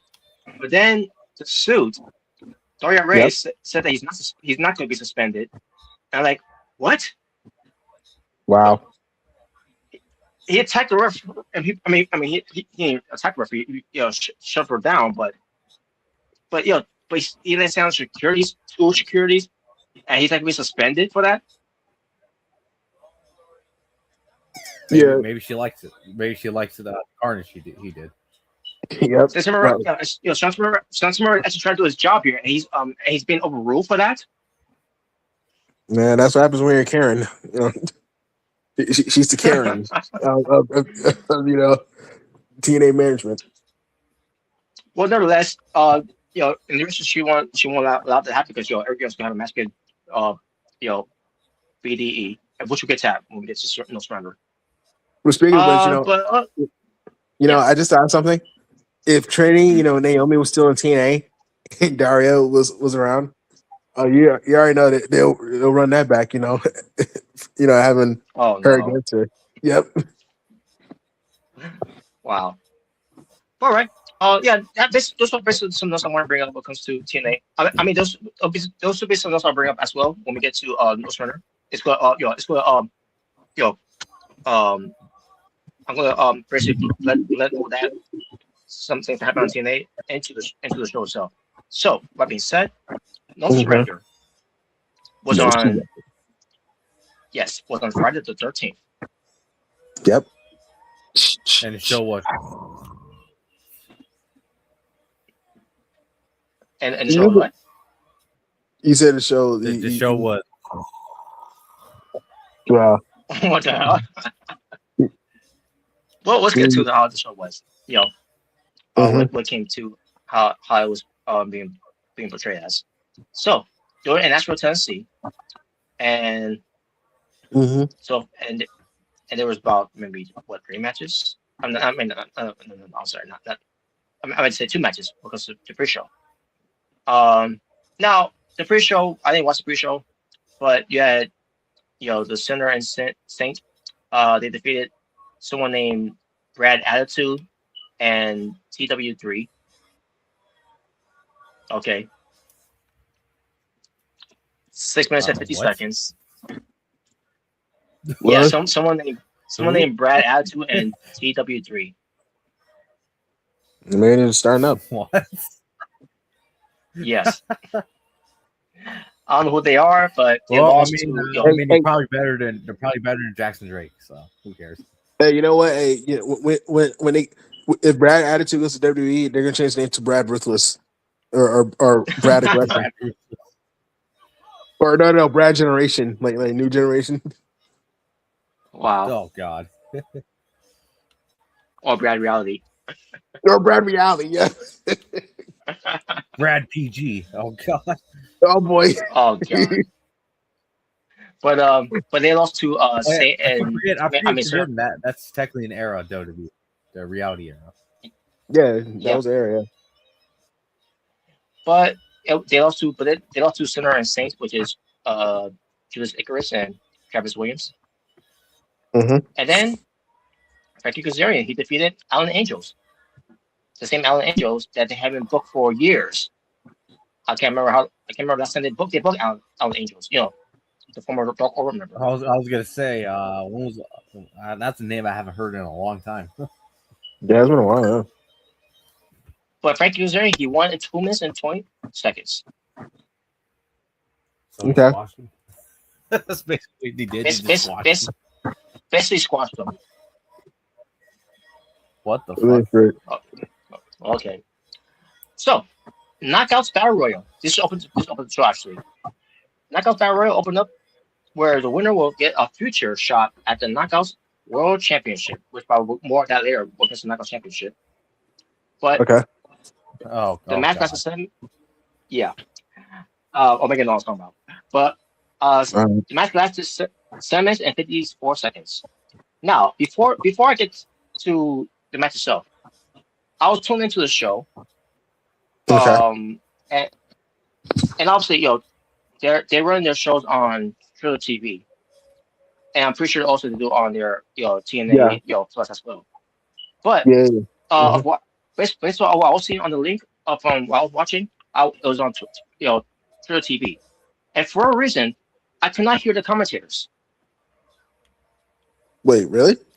So basically, you can only hear the action in the ring. It's not the commentators. I could only hear the action in the ring. I could not hear the commentators throughout the entire until we get to the one match. I'll get to when I get to it. But like, what the fuck's going on here? Like, why can't we have the option for AEW? Yeah, why can't we have the option for Grand Slam? No. Yes. Holy shit! Because you love their voices. Wow. Which, by the way, Tony Schiavone and Excalibur. Oh my god, that was terrible. Well, oh my god. To me, it was because of the that mixed tag match. Which they started. Oh, the hair versus hair. Yeah, that match where they was annoying me.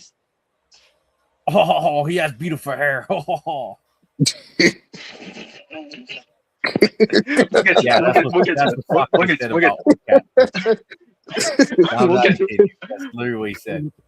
We'll get to it. About Orange We'll get to it. Yeah, we'll get to it though. But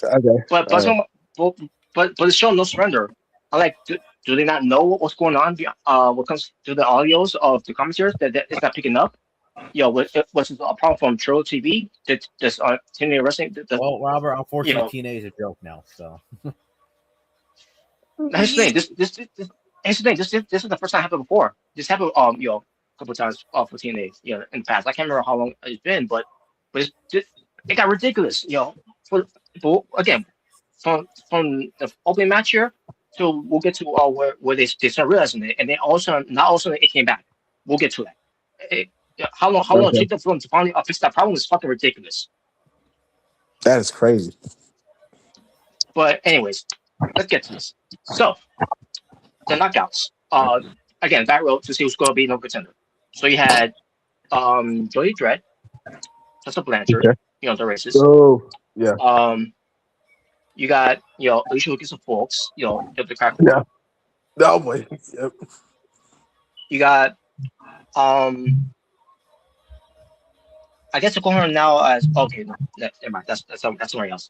But you also have Mila Moore, who's with the racists in the crack war. Oh boy. Basically, she's taken the wing by a couple of bad influences in the ring. Of wrestling, I should say. Basically, the tall woman. That's what. By the way. Yeah, and by the way, she's fucking wrong in the ring. A bad influence. They're back. I didn't know Christopher Daniels came back. Wow. Well, I'll say this. What's the word? Toxic environment. That Tessa and Alicia Lucas folks craves in wrestling. Yeah. In a way, those two belong there. But.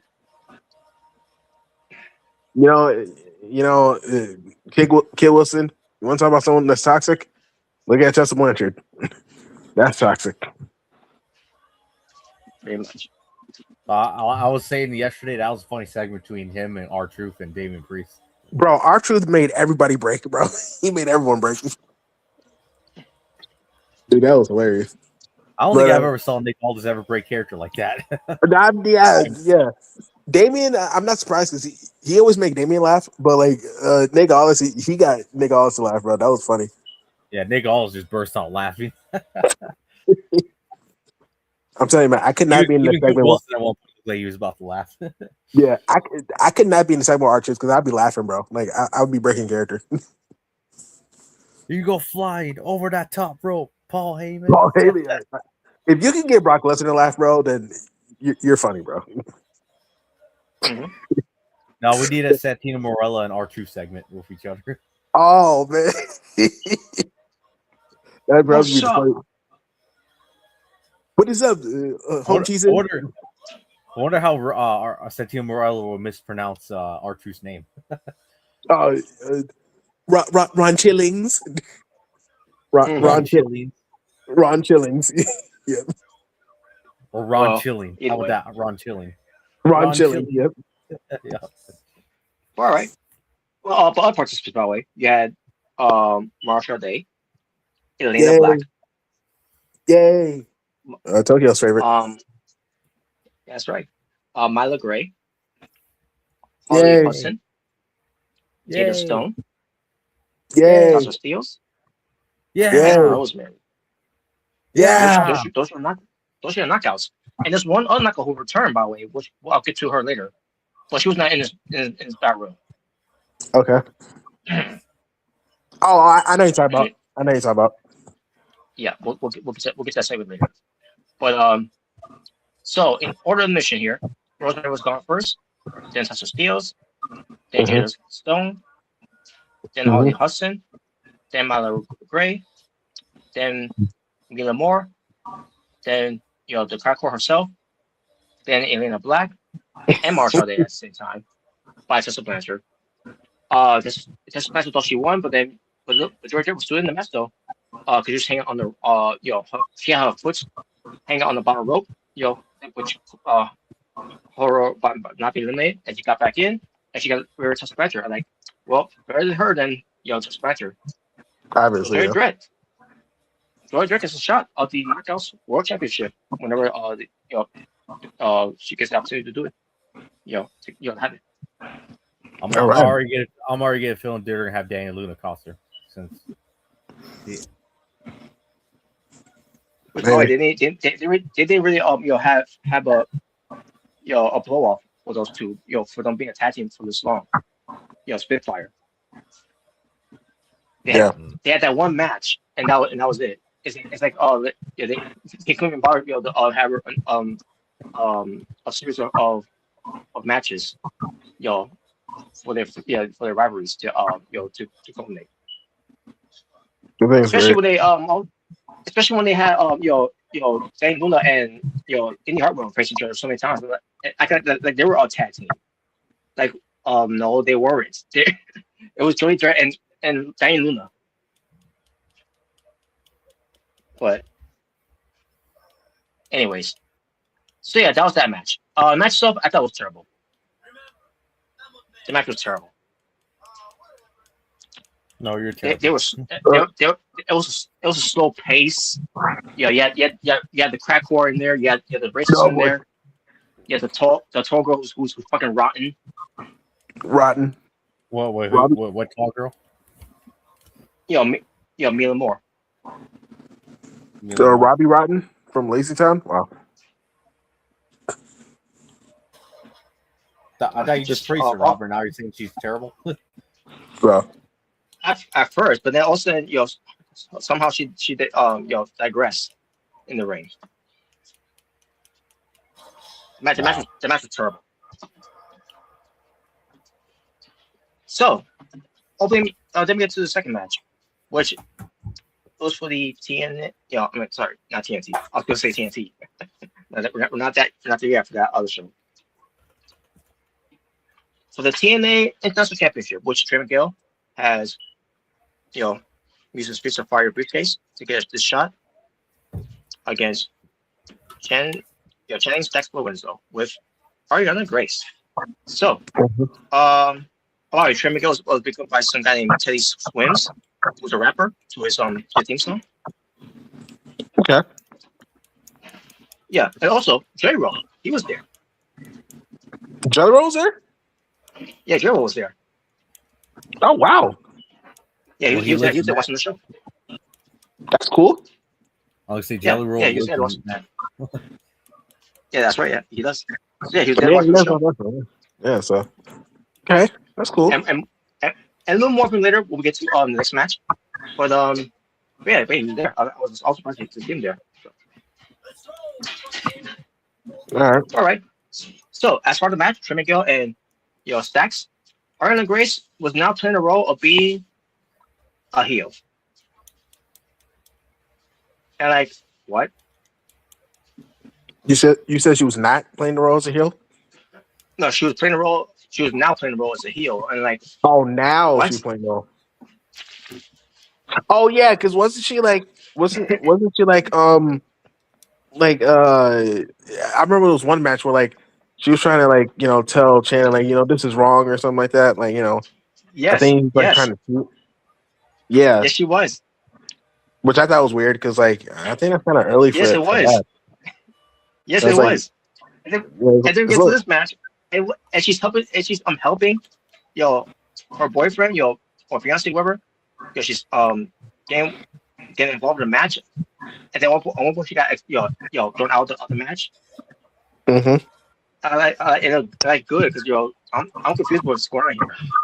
But Yeah. it all comes together when we get to later on, after the match. But as far as the match was, it was good. But Stacks, for a reason, he was not good in this match. He was messing up some spots. There was a part where he almost he got yellow band on his head, something like that. And there was a part where he almost made Trim look bad. What the hell's going on with Stacks here? Maybe He's that's better than this, man. He's better than this. I don't know what the hell happened.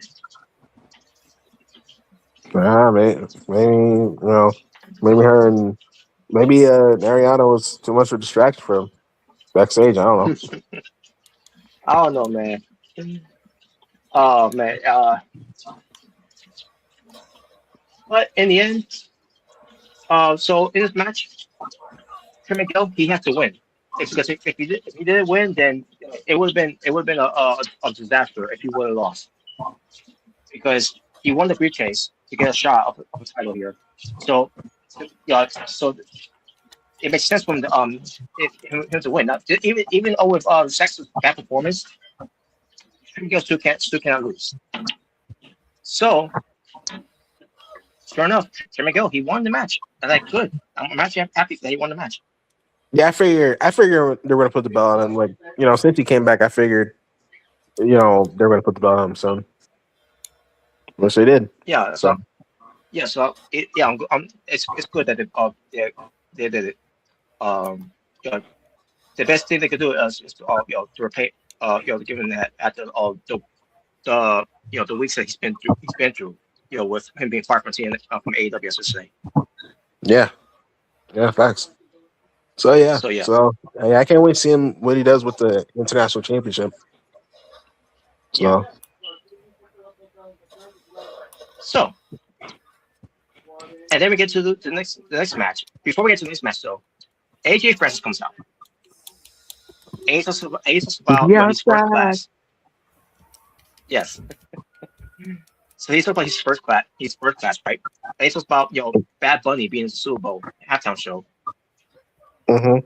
Ace talks about he missed play football, and blah blah blah, and like, okay. And then he says, basically saying, me and Bad Bunny have coming, we're both rappers. Mm-hmm. Okay.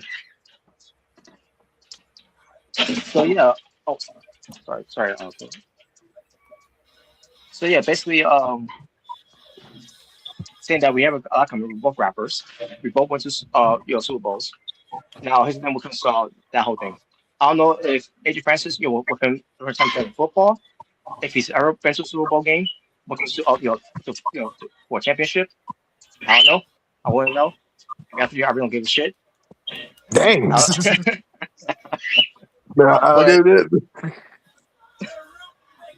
do I believe he went to the Super Bowl when it comes to to attend every event to see see the game? Yeah.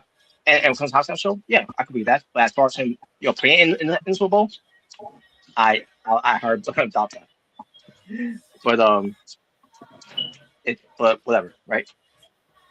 So also he brings up J-Ro. And like, oh, okay. He's bringing up J-Ro here.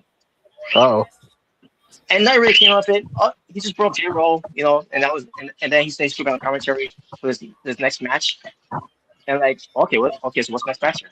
And not that it matters anyway, because I still couldn't hear the commentators because they still couldn't fix their fucking audios. That was crazy. So yeah, if you're still wondering whether we get to the audio part where they fixed it, we're not here yet. We'll get to it. Okay. But so the next match that AJ Francis will be commenting, right? Mance Warner with Statlander. Who? First, Mance Warner. The brawler hardcore wrestler from GCW. Oh, Johnny Saintface Jr. what? Well, anyway, go So ahead. he went against a guy named, which I've seen before, by the way. He's been in TNA wrestling before as well. Action Mike Jackson. I think I've heard that name before. So Action he's Mike Jackson. Yes. So he's from Oh, I have Birmingham, seen this guy. Alabama. I've seen this Yes. Yeah.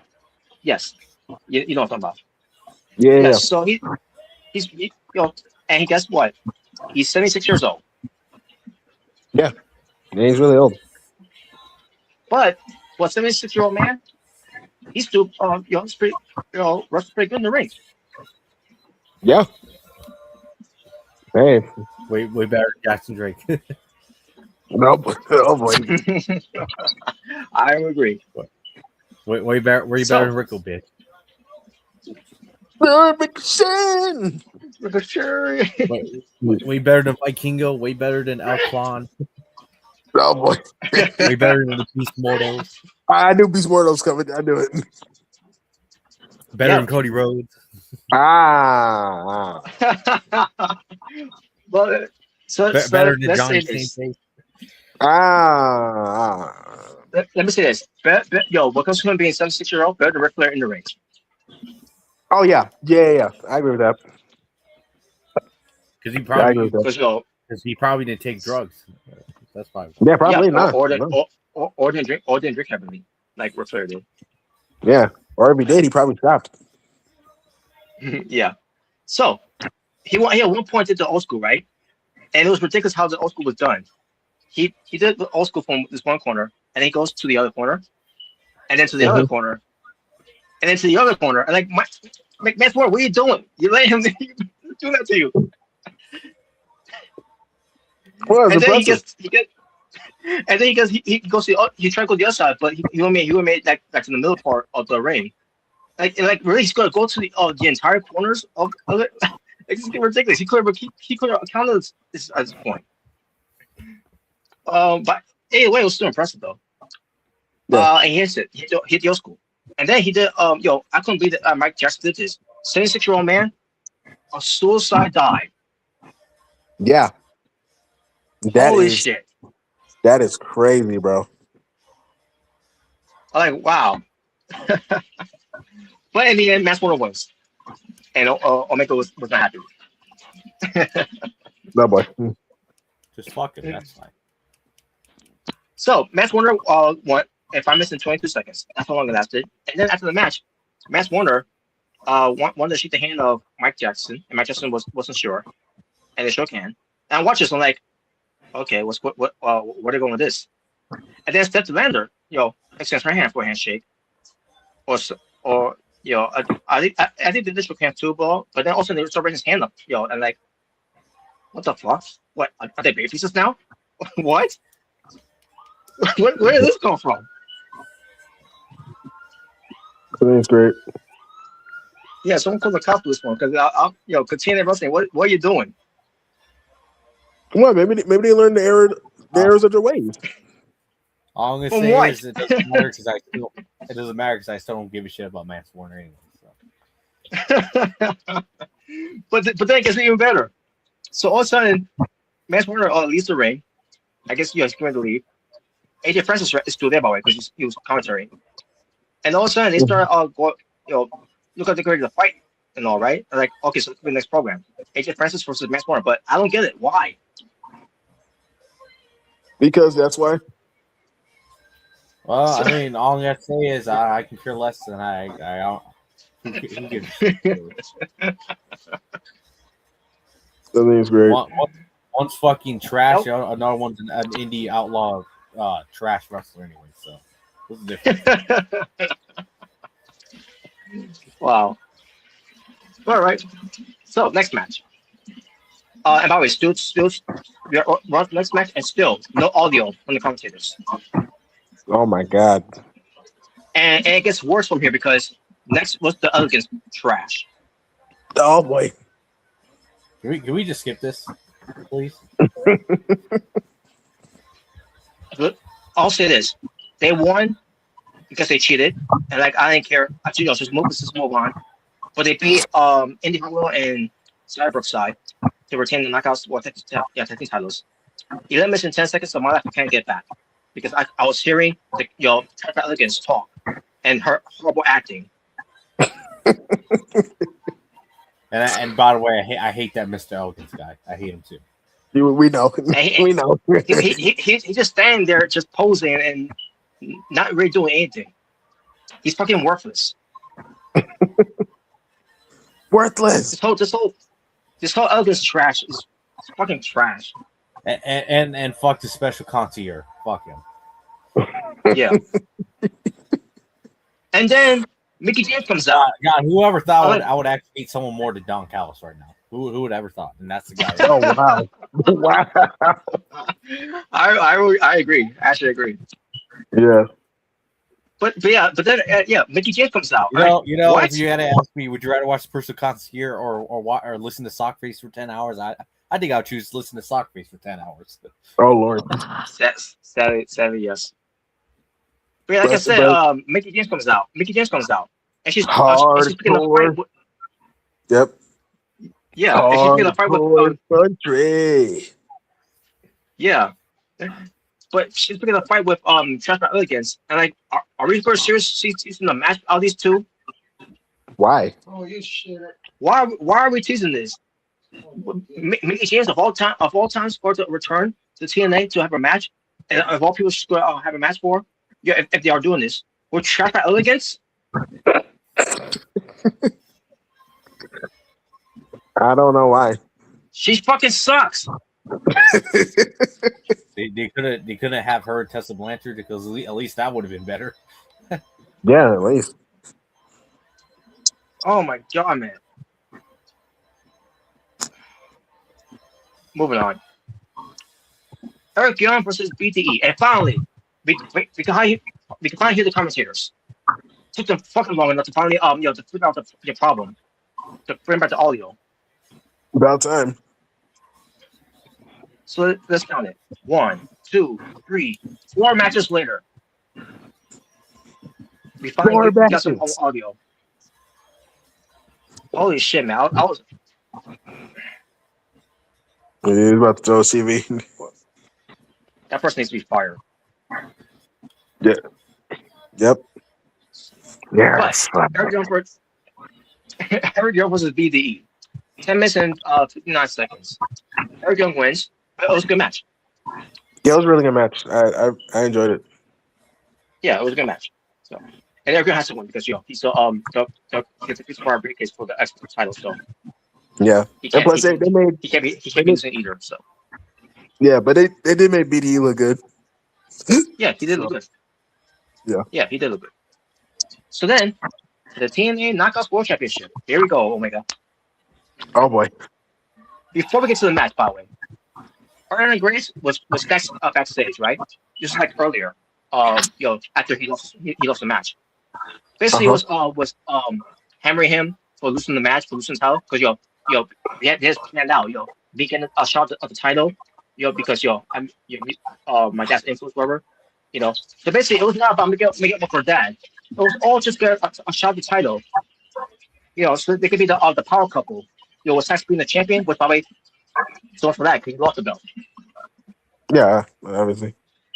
So now Aaron Grace got pick up where this slack here, that's on that her boyfriend couldn't do, and she basically says to him, and things doesn't go right for her winning the championship, then she's gonna break up with him. Wow, dang. And well, so much, that relationship, it lasts as long as it did. So, but we'll get to when we get to how this match ended, but we're through. Yeah, basically we're through. But we'll get to how what happened with this whole thing. So it was Aaron Grace getting a shot against the Lane Lee, who's the TNA Knockouts World Champion. And the match happens. And Aaron Grace was looking pretty good match, by the way, which anyone deny that? She looked bad in it. No, she's pretty good. She's a pretty good wrestler. She is. She's pretty good. Yeah. The problem is, in NXT, they're most of her character, which is fine, but they're focusing more of her character than what she does in the ring. Yeah. Yeah. So Yeah, they do. so but at the same time I'm watching this, I'm like, is Layla Lee really seriously having a competitive match against Ariana Grace? Again, no offense to her, but I think it would be more of an insult if she had a competitive match against freaking Trash by Elegance. I think that'd be more of a. God! I think that'd be way worse. Yeah, you know what? Yeah, that is worse. Now I think of it, that is way worse. Well, if they ever do that, we might as well have Drew McIntyre have a competitive match against Akira Tozawa for that WWE title. Oh boy! well, hold on. At least Akira Tozawa actually can wrestle. I mean, yes, he is. Yeah, but at the same time, do you really want to see him have a competitive match against Drew McIntyre, though? Would you really go that far? I mean, they'll try. They'll try. They'll try. Like the let's have Kit Wilson let's have Kit Wilson have a competitive match against Drew McIntyre. No way. I mean, he's getting over, so he's probably the fans will like that. So this match was happening, right? And all of a sudden, we hear the music. Like, what the hell? And all of a sudden, it was Doomsday, Dane Luna. So yeah, she's back after taking care of her visa. And like, wait a minute, she was there, and she was not in the Battle Royal. Oh yeah, you're right. But if I remember correctly, she already won the No One Contenders match like months ago to be the No One Contender. And because of that, because of the visa, she lost the opportunity now. Because now we got someone up in line for the time match now. And that's Joey Threat. Like, how's that fucking fair? Yeah, I was about to say triple threat. Yeah, I was about to say that's not fair because like it's not like she can control that. Like, she had to deal with it. Robert's going to be like, what? If that happens, Robert's going to say, what the hell is this? What did they hire Triple H to be the booker now? Like, what the hell is this? No, boy. So, yeah, and then Dane Luna hits one of the securities. And then she leaves. And like, what the fuck was the point of that? Wait. She's back. She's back, folks. And then she's gone. What the fuck? So, wait. She came in, she punched a security guard, and then she left? And then she leaves. And like, women, what? And the match continues. She didn't even cause a distraction or point to the champion. No, she did not. I mean, other than her coming out, because the music played. But yeah, you would thought that would be the factor of Ariana Grace winning the match. Nope, the match to continue for another 10 minutes. That's weird. That's weird. So then, Stacks I don't know. But Stacks, I think at this point he distracted referee. I think it was. I can't remember how it happened, but I think he did. And then all of a sudden, which this is what I didn't bring up too, by the way. On TNA and TNA Impact, Ariana Grace was thanking her dad for getting her his opportunity that he pulled off for her. And then she hugs him, and then she goes to his pocket to get the Cobra sock. Oh yeah. It's like I saw that. It's like, how dare you? You don't take the Cobra. And obviously Spencer they had no idea that she took it from him. So I'm like I was wondering, like, okay, where they're going with this whole thing about Ariana Grace, like, because she's putting a ruse for her dad. I'm like how they go play this out until we got here.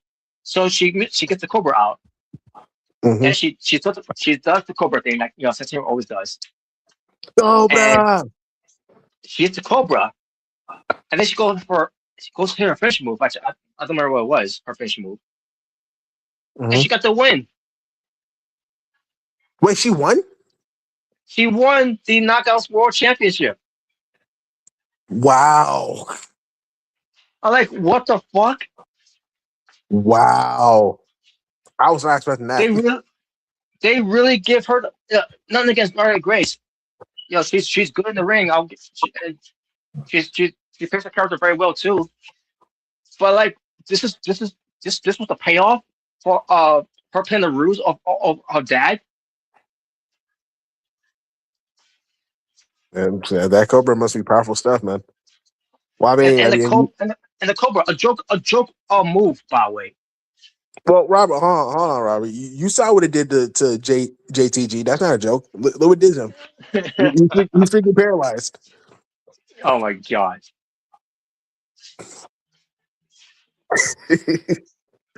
But is not if she's not her winning the belt and all that. If she won matches maybe, but she hasn't by the way in TNA. Then No. I would have given a pass. Yeah. No, she only got this position because her dad is the director of authority, which Daria Ray had an issue with that. Of that, and like, if she had an issue with that, why she couldn't overrule it? Why couldn't she overrule it then? Is she on in this whole rules too?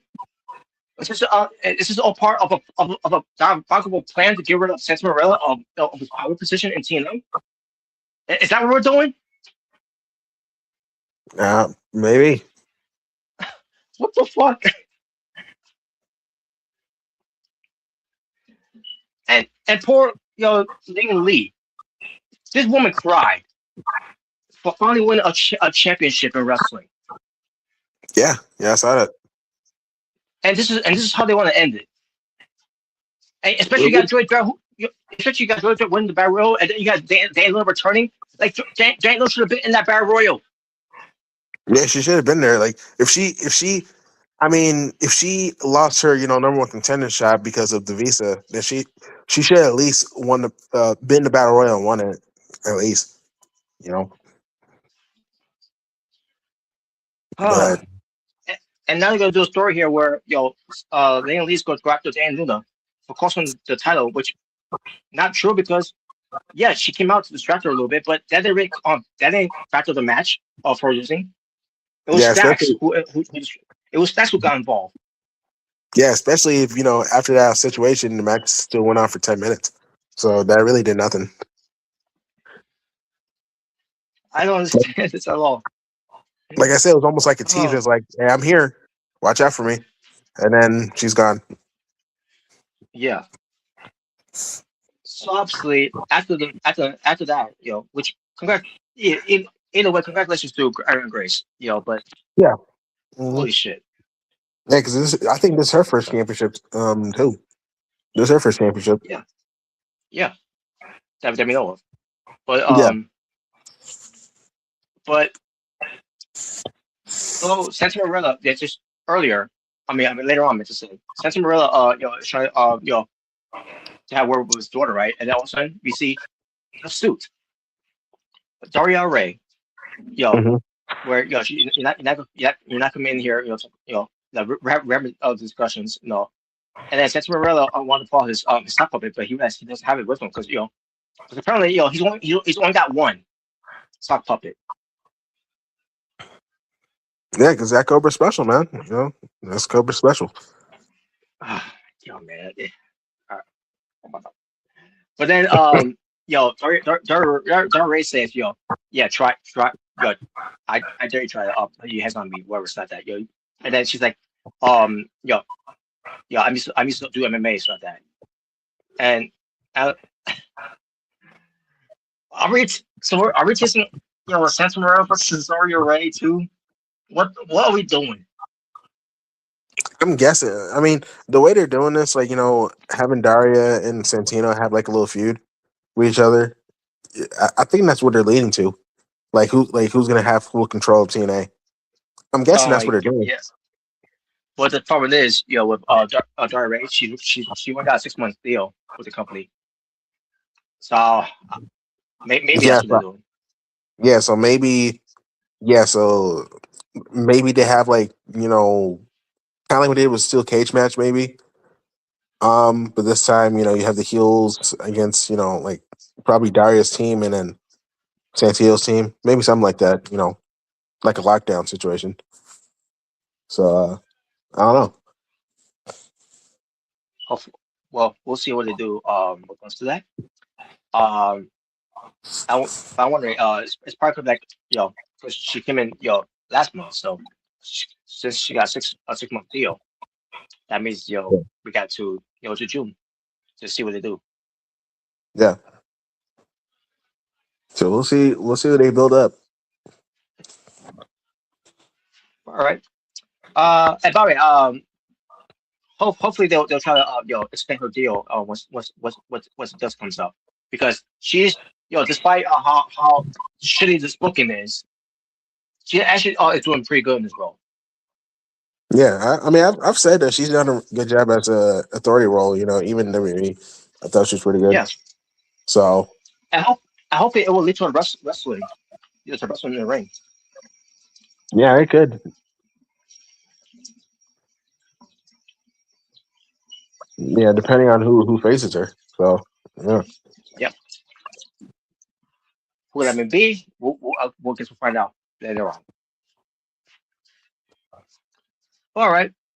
Then we get to 8-man tag team match, Order 4, which features Mustafa Ali, Jason Hodge, John Scholar, and Agent Zero with Tasha Steeles versus the Hardys, Matt and Jeff, and the Wretches, Vincent, and Dutch. 14 minutes and 52 seconds. Match stuff was a lot of fun. They did some good stuff here. The Righteous, they want to show the Hardys that they can be trusted, and they were trustful in this match with them. It wasn't the whole thing of can they coexist? No, Yeah. they actually did coexist.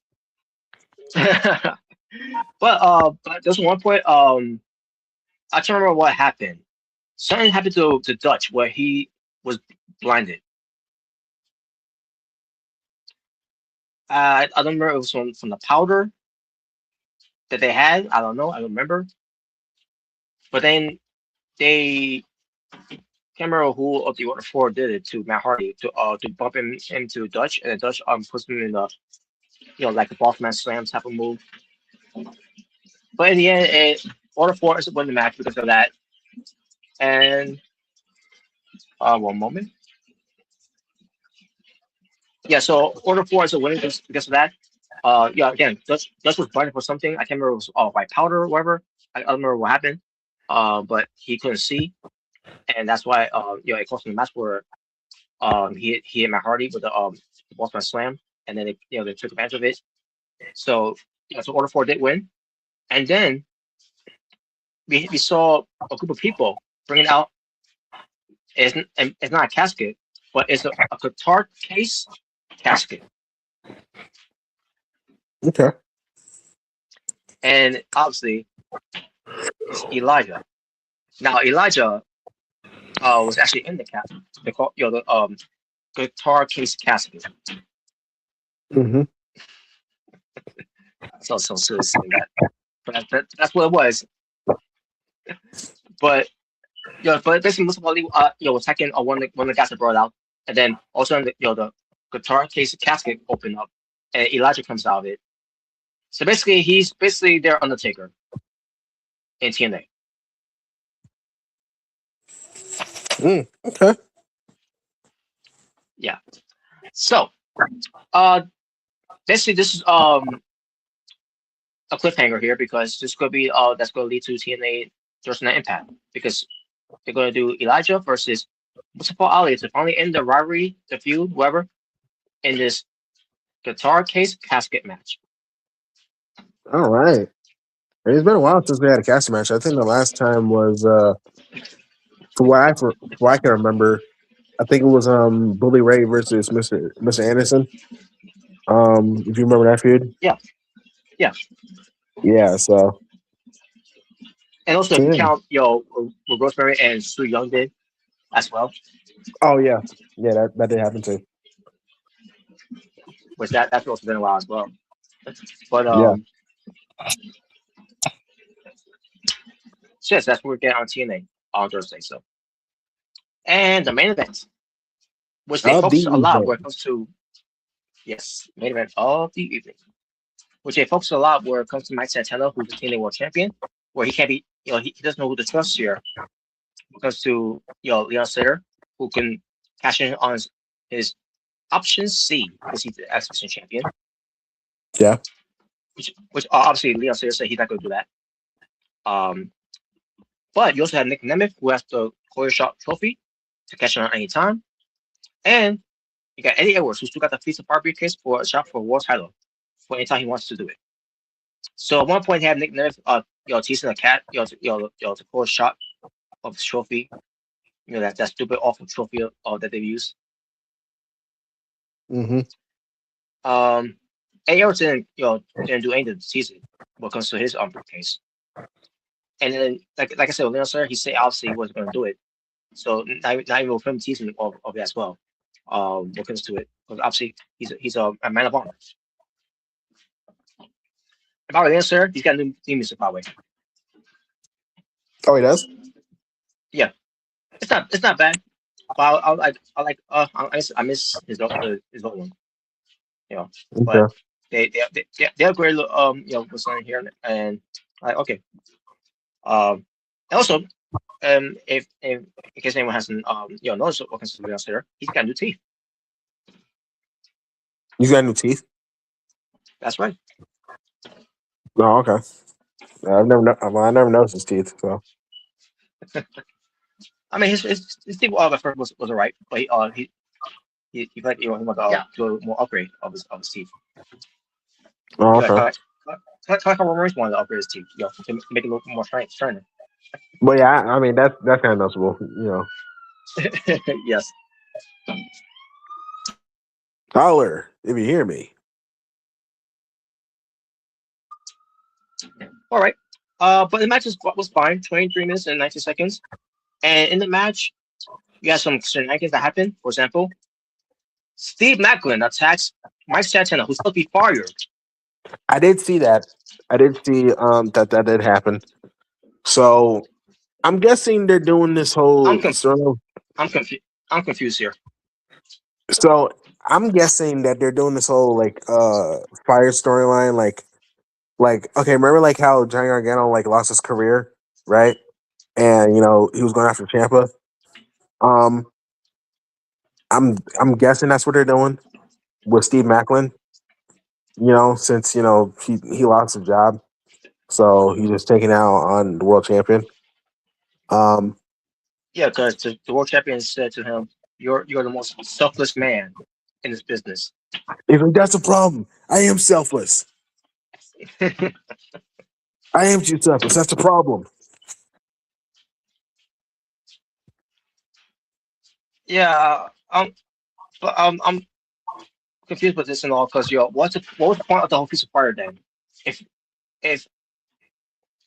yeah, because usually because usually they use the feast and fire for wrestlers that's leaving the company. That's usually what that's usually how it is. For EC3, he was leaving to go to NXT. That's usually how it goes.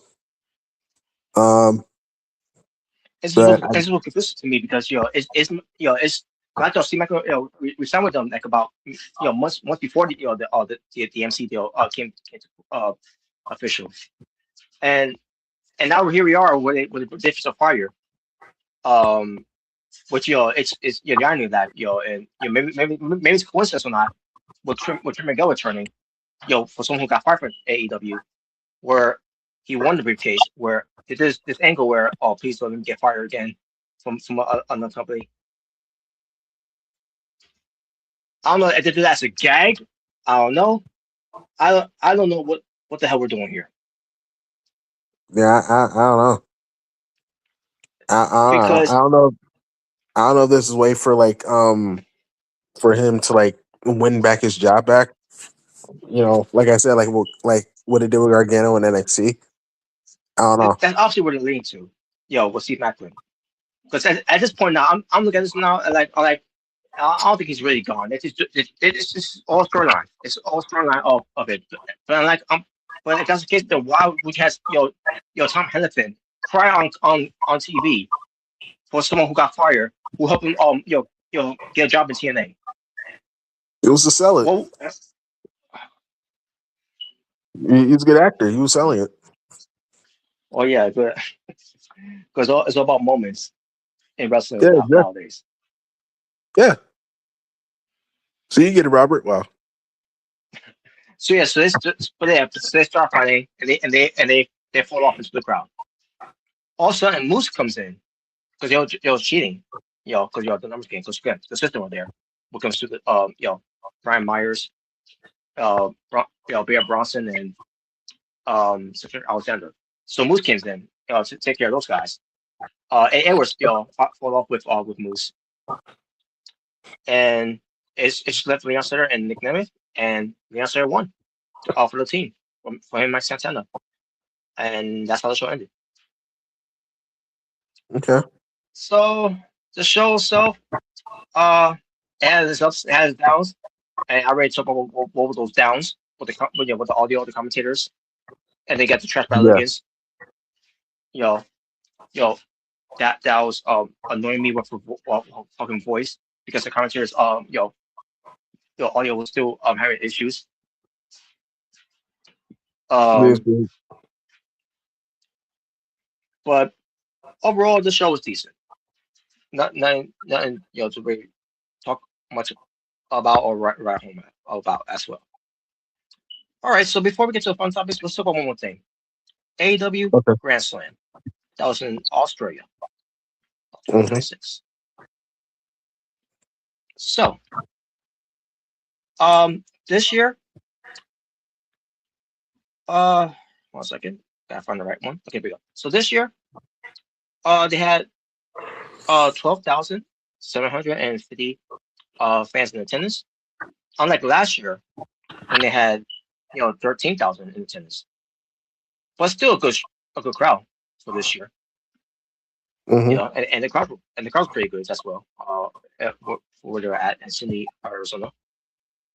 But commentators, unfortunately, was Excalibur and Tony Schiavone, which there were parts where they worked horrible, but then other times they were insufferable to listen to, especially Sockface. Yeah, maybe want to throw the TV. Yes, but the opening match was Jon Moxley defending his AEW Continental Championship against Konosuke Takeshita. I noticed in the crowd, there's someone that had a sign that said "Too many belts." Well, they're not wrong. They're not wrong. and then later on, the rest of the show, I noticed that that same fan who had that sign doesn't have the sign no more. I wonder why. I wonder why. Jinx. But the match itself, I thought was decent. It started Okay. up a little bit. Moxley and Koke, they have a decent match. It then took up until we got to the final maybe 10 minutes of the match. Where they end up going to different gear, and then the 20-minute time limit had expired. So out of all the matches Moxley has had since being the Continental Champion, where this is his first title defense, by the way, because he hasn't defended the title since winning it at World's End. Mhm. But when it comes to how many type of matches, what comes in the Continental Championship elimination match, and then we get to this point with the championship match being defended. It ended in a time limit draw in this one. And then Sockface on commentary pointed out, what comes to special what comes to TV events, it's 20-minute time limits, but when it comes to pay-per-views, it's 60-minute time limits. Basically telegraphing that they're gonna run it back again with these two this time at pay-per-view, which I'm pretty sure is gonna be a Revolution. Okay. And after the match, Moxley and Kosuke was fighting, and then Kosuke got the better of it, and then he leaves. And there you go. So yeah, decent match. And so we're gonna get another one of these two at Revolution. Which, by the way, someone point out, by the way, if we are getting this, and Moxley is going to lose the belt to Konosuke at Revolution, and which means they're probably going to hold off. Konosuke Tatesuka versus Kazuchika Okada, which remind you, Kazuchika Okada is still the AEW International Champion. Mm, And you know what that means?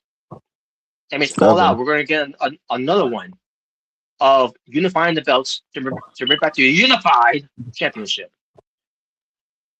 Oh my goodness.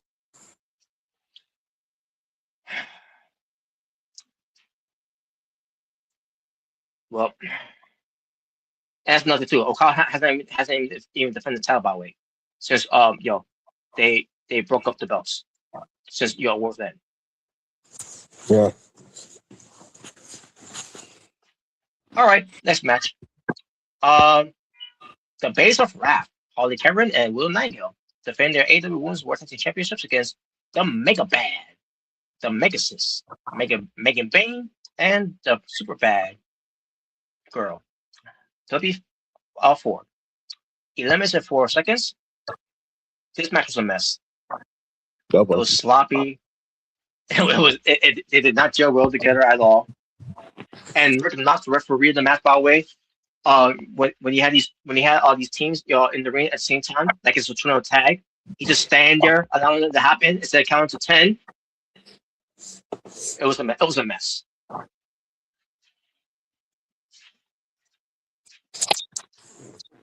And what did I notice? Will Nightingale got a new tattoo on her stomach.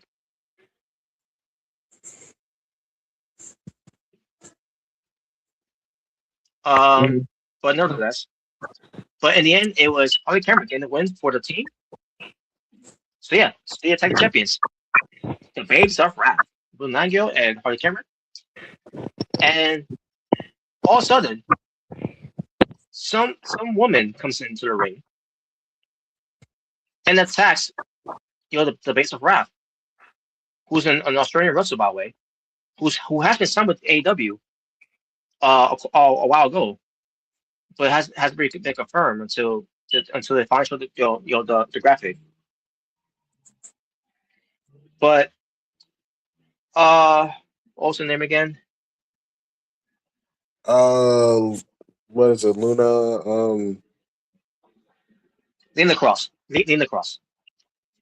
Yeah. Yeah, so Lena Cross. She comes in, beats up on the Base of Wrath, and then Mega Back is back in the ring to help Lena Cross to beat them up. And then they stand tall, holding up the AEW Women's Tag Team. They stand in the ring together, all three of them. The Mega Bad and Lena Cross all stand together with the AEW Women's World Tag Team Championships and the AEW TBS Championship, like they wanted. And I'm like, well, this was stupid. Stupid. Because if the idea was for her to interfere in the match, well, even though it was after the match, the post match, if the idea is for Lena Cross was to interfere, to maybe cause the Base of Wrath losing the belts to make it bad, then you would have a reason why they're standing tall with the belts hanging above them. Instead, no, they make a bad loss, and then Lena Cross comes out, beats them up, and then they hold all belts up like they wanted. What? Oh my god! But Wrestling Observer awards because of Book of the Year, Tony Khan. Yeah, Tony Khan's really Great. proving it. He's really proving it, bro. Great. This whole thing was dog shit. But hey, nevertheless, Lena Cross, don't know much about her, but I heard some impressive things about her. So we'll see what she does on AEW because the women's division. Okay. She's the same, almost like the same size like Megan Bain. She's maybe like an inch taller than her, but yeah, she's big. Okay. So we'll see what she brings to the table. So the Hangman Adam Page versus Andrade El Idolo with Don Callis. Winner gets an opportunity for the AEW World Championship at Revolution. 16 minutes and 26 seconds. That's right, El Idolo. And they had a good match. Oh yeah. Yeah, they had a good match. Andrade at one point was taking a selfie with this chick. Which, by the way, this is a good example of using an indie wrestler as a to portray as a OnlyFans model, or maybe a prostitute, whatever. I don't know. Or, based on what how they're presenting her on the show. I guess why, but that's a good example because this chick who's from Australia, by the way, she's a wrestler. She's basically being portrayed as a prostitute or an OnlyFans model, whatever. And she got the hot sport, Andrade, Idolo. Mm-hmm. And then the Hangman gets involved. And all of a sudden, she got the hot spot, the Hangman. And obviously, she wants to give a Hangman a kiss, actually to Andrade. And then the Hangman said, "I'm married." At least Heyman's faithful. Yeah. So yeah, this chick, by the way, I don't remember her name, but she wrestles, and I saw a clip of her wrestling Ring of Honor. Yeah, I think she's from Australia. Yeah, she's from Australia.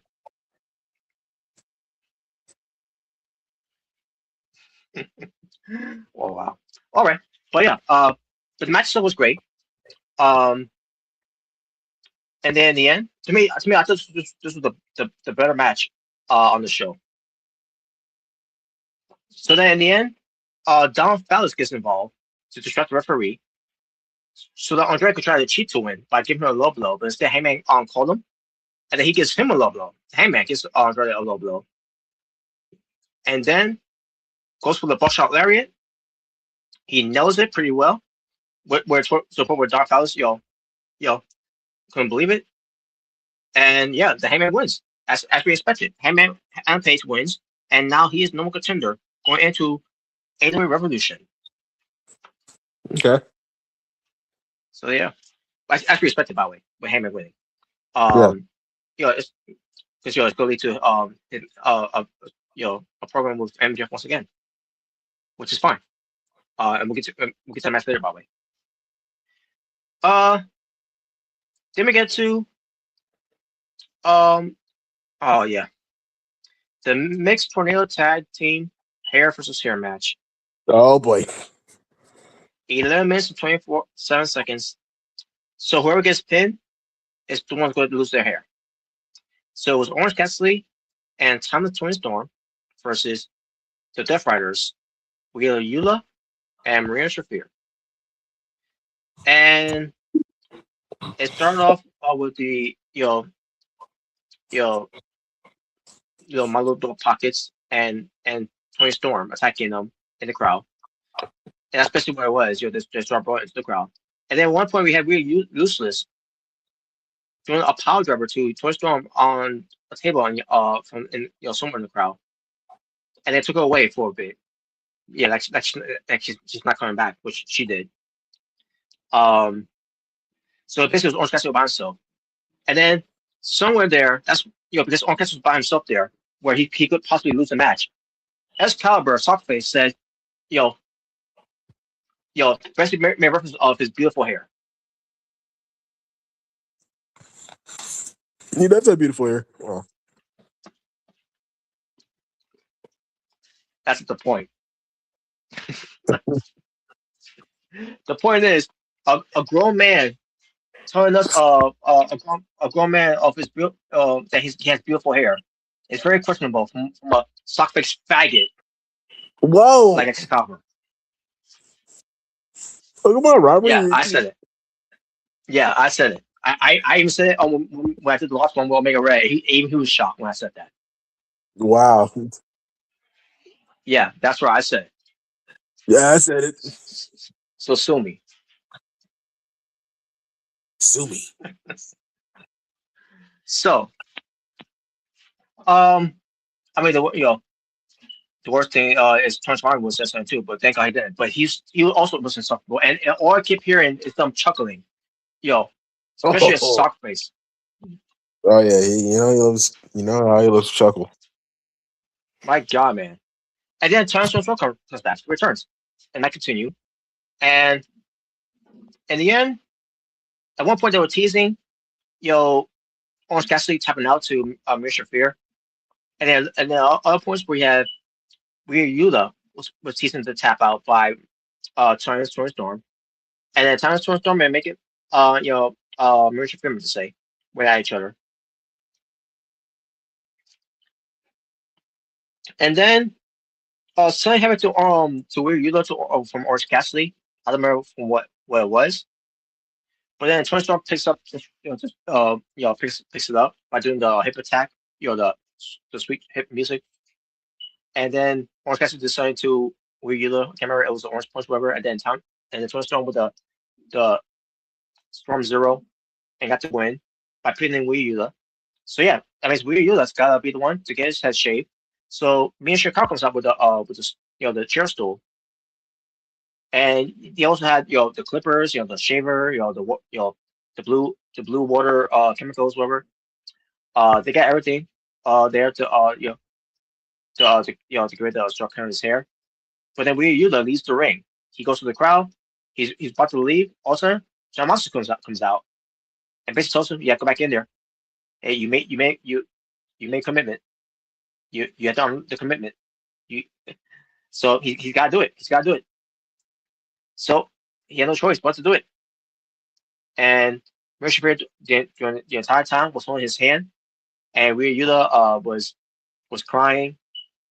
Me and Shirakawa got a hand of shaving his head. Luther got a hand of shaving his head. Tony Storm, Orange Cassidy. This basically reminded me of the whole battle of the billionaires when the winners was shaving the head, and Vince McMahon was crying. Yes. Brian Danielson, and then Torch Mike got in there. Not just kidding. Not just kidding.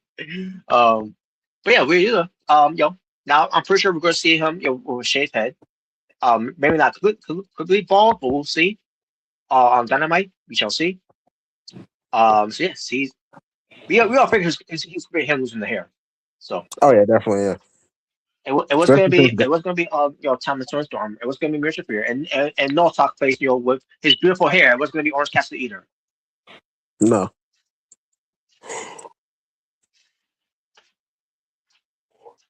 It is great. But besides that, this match I hate it. I hate this match. I hate it. I hate this match. I hate it. And the only reason I hate this match too is because why was this match not in the co-main event? And the reason I said it because the next match was Kyle Fletcher defending his AEW TNT Championship against Mark Briscoe in a ladder match. Nothing wrong with it. There's nothing wrong with it. The problem is the placement of the format of the matches. Why was this match in the co-main event? Well, people are going to be tired out of this match, because they're going to do some crazy shit in this match. And then we get to the main event, what goes to the World Championship match? Why would you do that? But hey, Tony Khan, Book of the Year. He deserved it. He deserved it. He deserved it, Edrom. Wow. Well done. But yeah, so let's get to this match. 60 minutes and 2 seconds it lasted. Kyle Fletcher and Mark Briscoe, they were killing each other in this match. At one point, they just were there on the heads. Not too crazy, but it was crazy. Mark Briscoe bled. Kyle Fletcher bled, but not too much. But he bled. They did. Mark Briscoe did the Jay Driller, which a ladder bridge, by the way. That's attached to the ladder. That's where he slept in the ring, and then on the turnbuckle.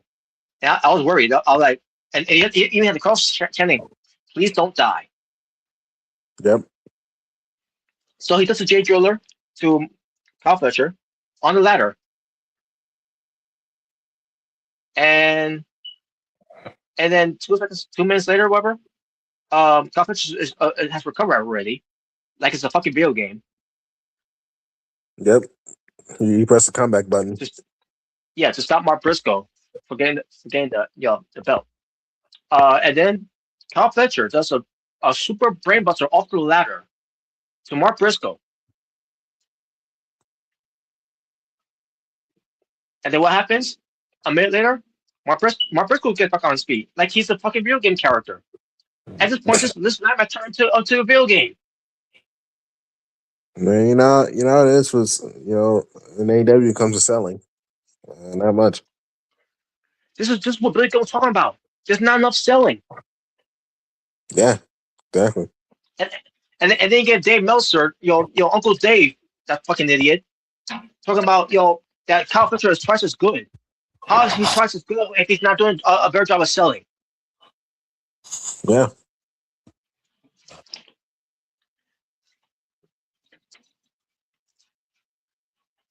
So in the end, I can't remember what Kyle Fletcher did after that to Mark Briscoe, but in the end, he beats Mark Briscoe because obviously it was a lot Kyle Fletcher gained his hometown win, and also to end the best of 7 series, I guess match. I'm sorry, match 7 between those two. So that just turned to the MLB now of wrestling. I mean, for it. Or in this case, basketball, and the NBA of wrestling. So, anyways, but Kyle Fletcher wins. So there you go. Then we have the main event. But before we do, one minor note: they took, they had Ricochet on the show, not live.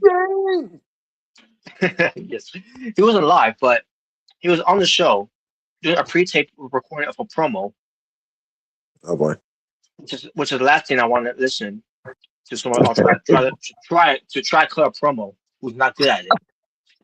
And what does he do in this promo? He's trying to act all tough and intimidating by raising his voice like he's MJF. I'm like, get the fuck out of here! You are not MJF. He was trying to sound all badass and everything, and trying to raise his voice and like get the fuck out of here! You're not believable on the mic. You fucking suck. Oh my god! Stop yelling, Ricochet! Oh, I'm scared. I'm really intimidated. Not even freaking Tony Khan for his life. with that promo. But anyways, I just want to point out because I saw that I was like that was fucking ridiculous. Come on, man, he's trying. Yelling makes him scary. Yeah, with Define trying, trying to put me to sleep. Yeah, he's doing a good job of that.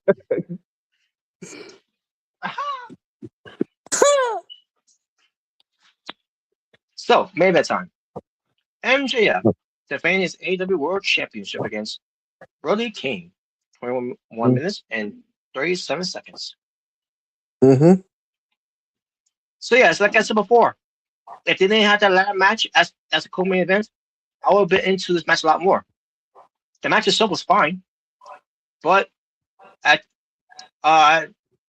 didn't have the energy for me to really care about this match at all because, again, the ladder match should not have been taking place before we get to this next match. No, I think it really hurt. I think it really hurt the match itself too, especially even the cross felt drained afterwards. Yeah. But it was still fine with Royce, it wasn't a squash like last time they did. Yeah. And this ain't get no fuck ice chant. Thank God. I don't want to hear that. Yeah, exactly. But yeah, so at one point Bandito came out, to egg on and to encourage Brody King to not give up, keep fighting, and they kept on fighting and all, and it was a point to this match was like, okay, this is getting way too long now.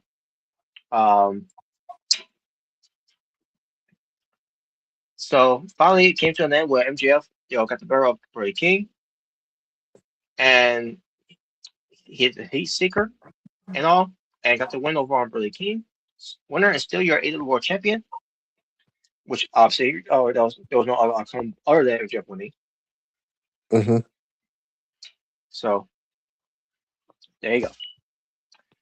And then the Hangman Adam Page comes out. He signs the tip for, which it has a contract on it to make it official, and it will be at AEW Revolution, the Hangman Adam Page versus MJF for the AEW World Championship, or in Hangman's case, the Men's World Championship. Yeah, the lines. Yeah, well, for Hangman. Lord. And then he did a jump scare to MJF. MJF had punked out from that. So yeah, and that's how the show ended. So yeah, Okay. I thought last year was better. This one was not bad. I thought it was alright, but last year was a lot better. Yeah, definitely last year was a lot better. And the best part about this year is that they had a better wrestling ring than last year. The last year's ring, my God, is why Buddy Matthews has been had been out of action for a year. Yeah. Yeah, we haven't seen him in a while. Yeah. And it didn't even happen in the match. It happened, when he made his way into the ring. Yeah. So yeah. So that was Grand Slam Australia. Now I don't know again. I've mentioned before. I don't know again if they're gonna try to do another Grand Slam for Mexico, especially when they got the great Mystical Wrestle of the Year. Mm-hmm. But nevertheless, we shall see what comes to it. But nevertheless, that was what we wanted to have some fun, folks. It's not much. It's not much of a fun topic, but but we'll have some fun with it. So let's get to it. All right. Oh my God! All right, that's all I gotta do is just set up. Okay. Okay, cool. Just making sure it's still looking good.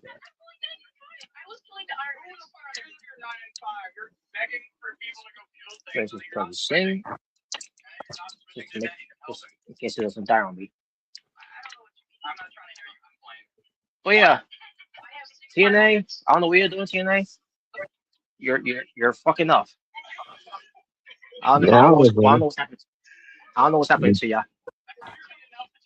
Yeah, I don't know what's going on. It's weird, man. It's weird. No, I know. Good.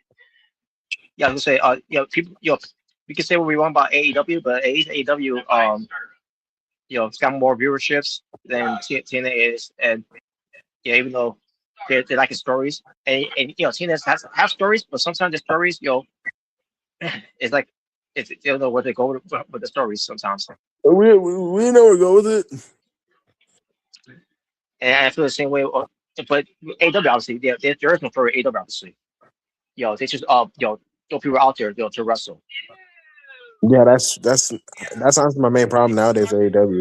It's like almost like no real storytelling. Really, it's just like people having matches. Yeah.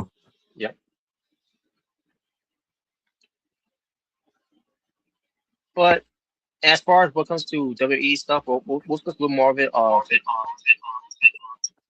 fuck you. Yeah, go. Echo. But we'll discuss it for us other times of it. Yeah. But I mean, even though we did a discussion of it already before, but not really go on full depth with it. But nevertheless, but anyways, okay, I got open Facebook.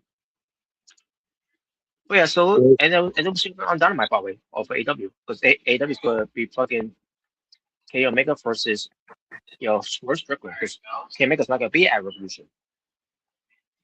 Yeah, I did see their little promo and then their brawl. I did see that, which is pretty good. Which I thought was pretty good. Yeah. Yeah. So That's honestly the only real interest I have. Really, is Kenny Omega and Swerve. So Yep. The only thing is that I wish it was on. I was actually a review match, was because obviously Kenny Omega's not gonna be around for Revolution. yeah, He rather play Japanese video games. yep, yeah. We rarely play Street Fighter. You know, All right. Right now I'm trying to get to it, but we'll go to the four topics, but it's buffering. Okay, let me see. Can I go to it now? Okay.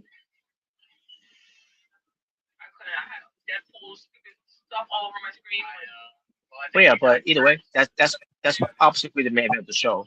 Kenny Omega and Royce Strickland. I mean that no should be the main event, but that match. So unless they want to do an opener, and then Ray type people out. I don't know. All right, nevertheless. All right, so here we go. I'm about to go on screen right now because uh, here we go. Let's have some fun.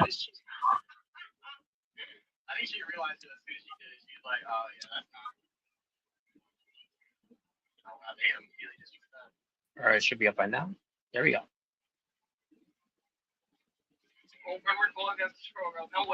all right. We are here. All right, so here we got video games from 2011 right here. All right. Yeah, so basically for this one, you can pick like your top 4 favorite video games here. Top 4. Mm-hmm. Okay. I'll go with Super Mario Land. I will go with Little Big World. I mean Little Big Planet City. Little Big World. Uh, I'll go with Super Mario Kart 7. I'll go with Rayman Origins.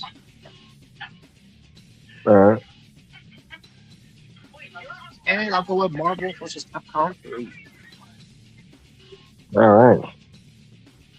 For me, I go with Sonic Generations, Marvel vs. Capcom 3, Batman Arkham City, and I go Uncharted 3. All right.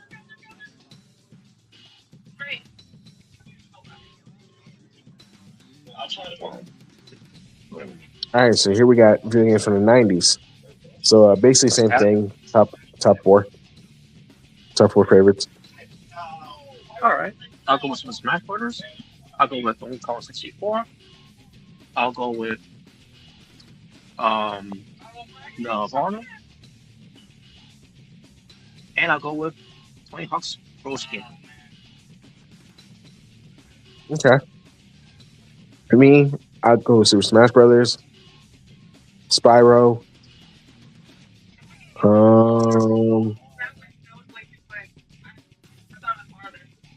I'll go with Crazy Taxi, and I'll go with Crash Team Racing.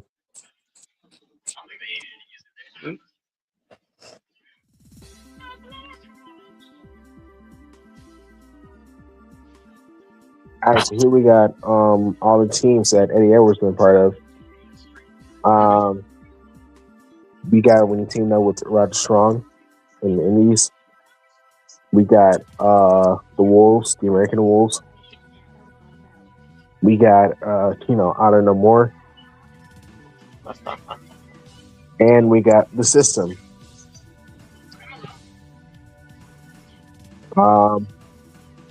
So for this one, you can pick your top 2 favorite teams that Eddie Edwards part of. Top 3? Top 2. Oh, top 2. All right, I'll go with the American Wolves, and I'll go with the System. I don't remember much about Roddy's catching with Eddie Edwards. So, I'm like, this Armo is Arno more. Yeah. Why? Well.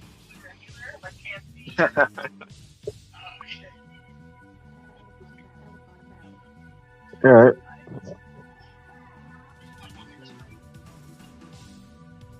Oh, you Rachel? Yeah, it's that same as yours. Oh, okay. Emmy. Oh, nice. Mm-hmm. All right, so here we got Zack Ryder, aka Mac Cardona's theme songs right here. So for this one, you can pick your top three favorites. All right. Uh, I'll go with Zack Ryder's Radio. The original. Mm-hmm. I'll go with When the Lights Fall Down. All right. And also go with I'll go with Always Ready in WWE. Okay. My Yeah, it's my not bad. honorable will be like, yeah, it's not bad. My honorable will be say hype, bro. We don't get hype. We stay hype. You know it, bro.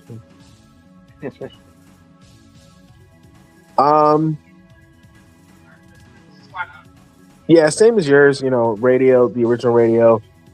When the lights go down, and Always Ready. My honor will be the downstate version of Radio. When they sang the radio song. Mm-hmm. That was pretty good. Let's go to. So yeah. All right.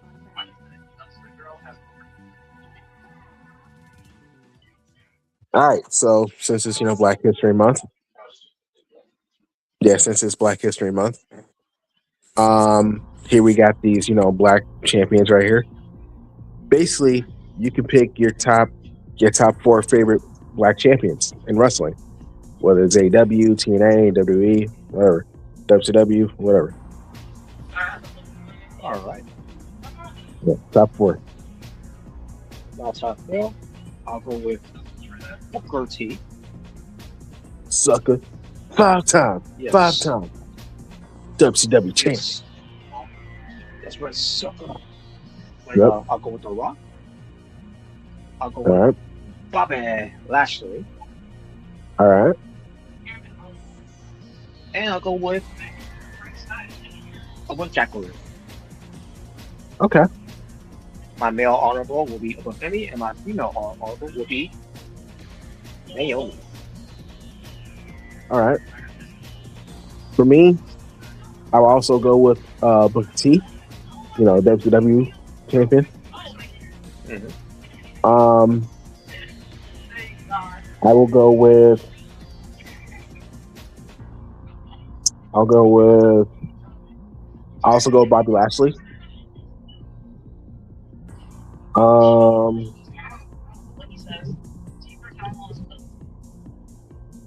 I'll go.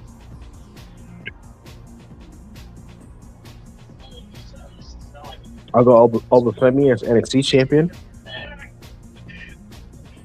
And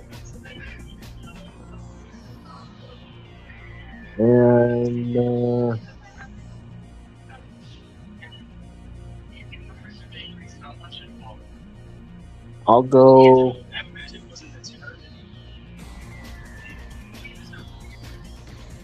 Mark Henry as World Heavyweight Champion. During the Hall of Fame. My honorable female will be also Naomi.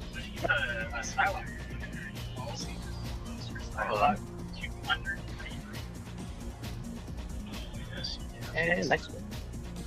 I would say Jay, but they're not freaking having her defend the title. Well, I mean, they did recently, but Yeah, You after know, like- 93 days of not defending the title. Yeah, I don't understand why they did that. Like, I'm not saying she should defend it every week, but like, come on, bro, you gotta give her some defense. Yeah, because Meechin wasn't around and BFAG. Yeah, I mean, come on, come on, bro. But anyway, all right. So here we got, Mario princesses here. Mario females. Mm-hmm. We got Princess Peach, Princess Daisy, Rosalina, and Pauline. But basically, who are your top two favorite females? Mario females. Peach and Daisy. Okay. I'm gonna go with Daisy and Pauline. All right.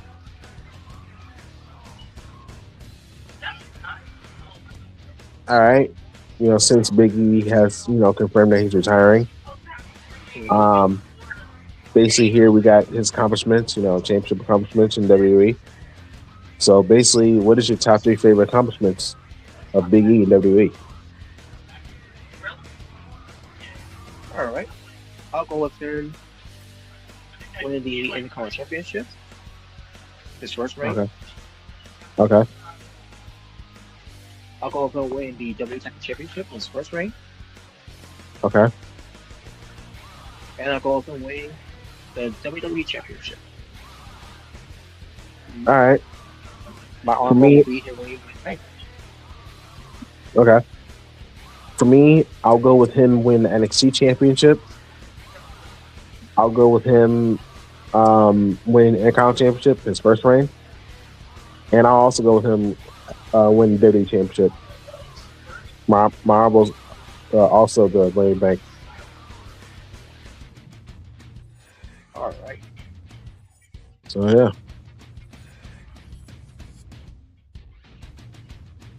All right. So here we got all different cage matches in WWE. Obviously we got the Steel Cage, Hell in a Cell, Lion's Den, Kennel from Hell, Elimination Chamber, Barbed Wire, Steel Cage, Punjabi Prison, Yes. the Asylum match, And War Games, the Weaponized Steel Cage, and the Fight Pit. So, yep. So basically, you could pick your top 4 favorite type of steel cage matches in WWE. all right. I'll go for the original Steel Cage. I'll Yeah. go with Hell in a Cell. All right. I'll go with the Lion's Den. Okay. And I'll go with the Elimination Chamber. My honorable will be the War Games. And my All right. first honorable will be the Punjabi Prison. Cool idea. Cool cage. Just poor execution. Mm-hmm. Yeah. For me, I'll go with Hell in a Cell. I'll go with Elimination Chamber. I'll go with War Games. And I'll go with the Weaponized Steel Cage. My honorable will be obviously the traditional Steel Cage, where all started. And my dishonorable will be the Kennel from Hell.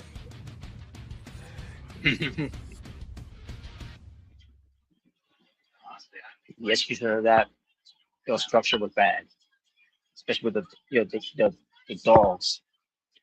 Yeah, like that. It was really unnecessary. You didn't really need the dogs there.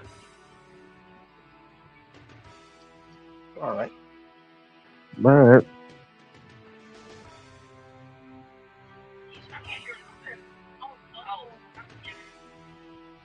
So this Ooh, we one, got AEW Women's World Champions. that's right. All the AEW Women's World Champions. So, Okay. are these are these women's, especially when it comes to Tony Storm being different versions of herself. Yeah. Cool. Pick your top 5 favorite AEW World Champions in AEW history so far. Of, the years of their existence. Okay. I'll go with Hikaru Shida, Britt Baker. I'll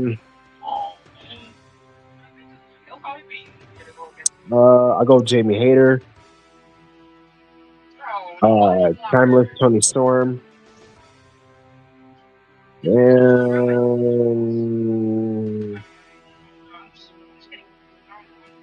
I'll go Thunder Rosa.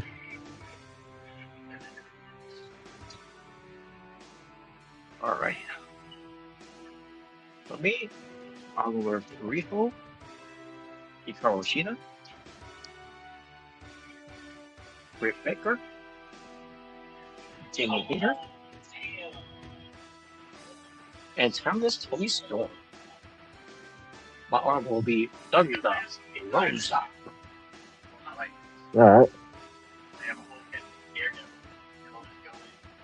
All right. Now we got all the wrestlers that retired so Yep. far. You got Goldberg who retired back on Saturday event on July 12th, 2025. John Mhm. Cena retired from the Saturday event of his own special event Mhm. for Saturday event on December 23rd, 2025.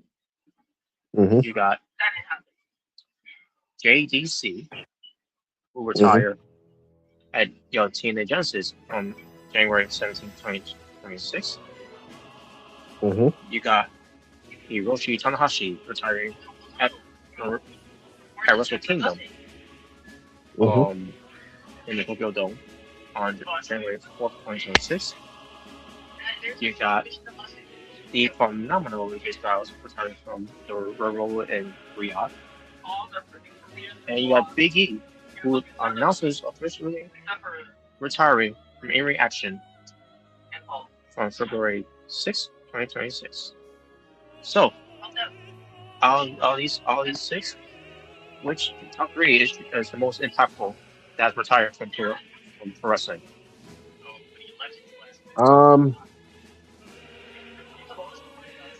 So for me, I'll go with John Cena, Hiroshi Tanahashi, and AJ Styles. All right. For me, it'll be Cena, Tanahashi, and Big E. For Okay. me, because for AJ Styles, for me, I don't think he's completely done. As they're trying to make us believe that he is, but we'll see.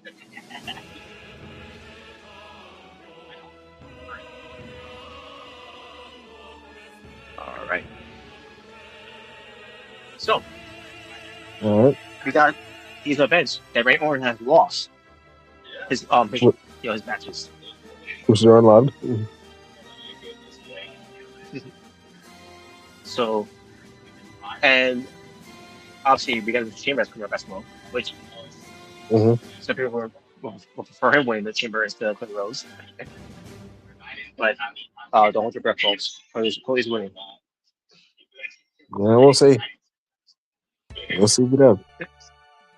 But out of these losses that Randy Orton suffered, which of the top three Randy Orton that suffered his big loss, and which three he's gonna win. And what three matches that Randy Orton's losses, that meant nothing. All right. So 3 losses that were big losses and 3 that weren't big losses. Three losses that were a big deal, but 3 losses that were not big deal. That meant nothing basically. Okay. All right. So for the 3 big losses, I'll go with him in the Royal Rumble in the Fatal 4-Way. Him versus Gunther at Bash in Berlin. And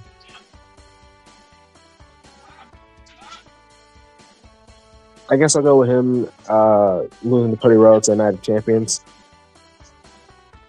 For losses that didn't really mean much. I'll go with John Cena since we all knew he wasn't winning. So I'll go with him in WrestleMania in the triple threat match. That didn't really hurt him. And I guess I go with him in the Royal Rumble because that didn't really hurt him either. From this year.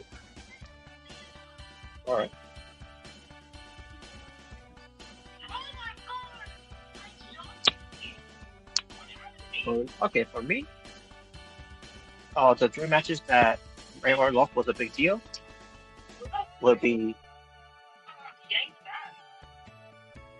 um Royal Rumble, that we are forward. It will be um then that's from Berlin against Winslow.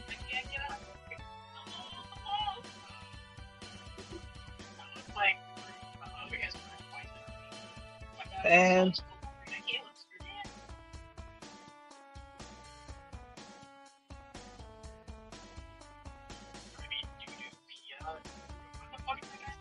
I'll go with him against John Cena from Backlash. Yeah, even though I was expecting him to win either, but it's the whole deal of these what they did in the match, with shenanigans, which I didn't have an issue with, obviously, but for R2, it's like really, Well, he was trying to save his, his childhood hero. yes, but yeah, that was going to be there.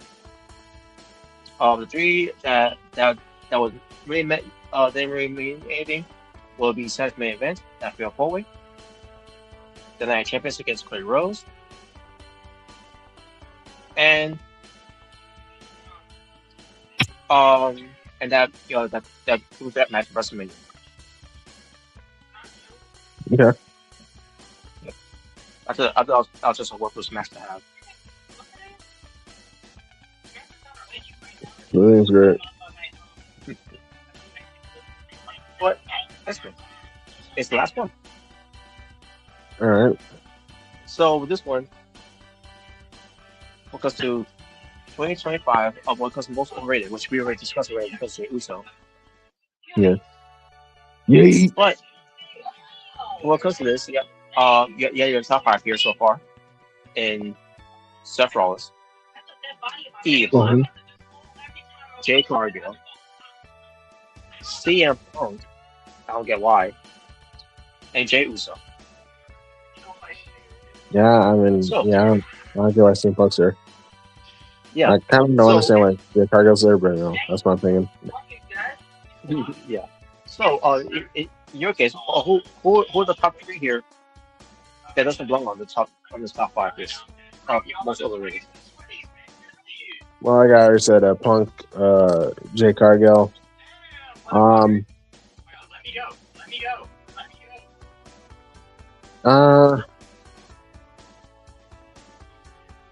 I guess Seth Rollins.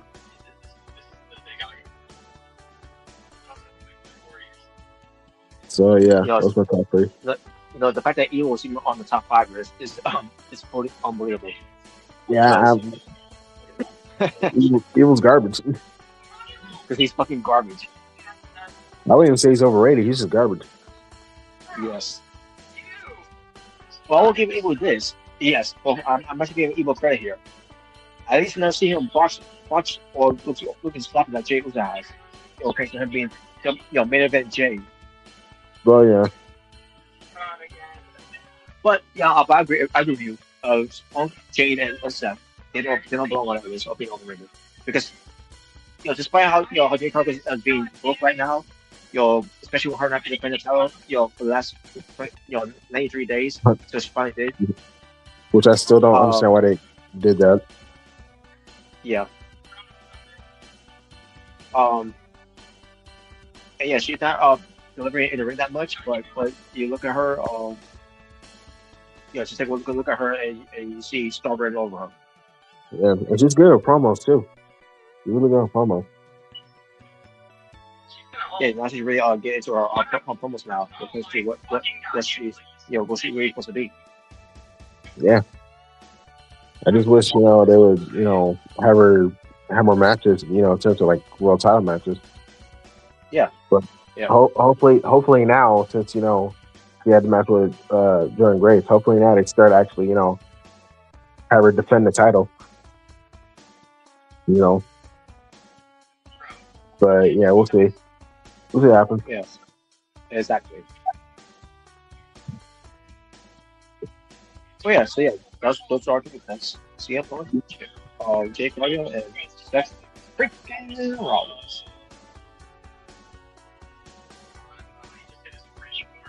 Now, those three are being removed. Who do you think hoping if there's three that go in there, who do you think those three should be in there? I know who my three is. Scott Elegance, Jackson Drake, Okay. Okay. and I gotta go one more, Rico bitch. Yeah, I definitely agree with Ricochet being part of it.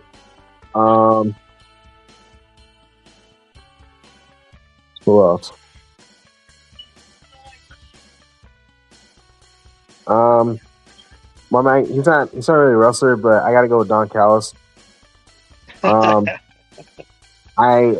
the fact that he actually won the best non-wrestler of the year is like when I literally said there's Paul Heyman right there. He's standing right there, and he gave it to Don Callis. He's standing right there. Yeah, but yeah, I gotta go with Don Callis. And number 3,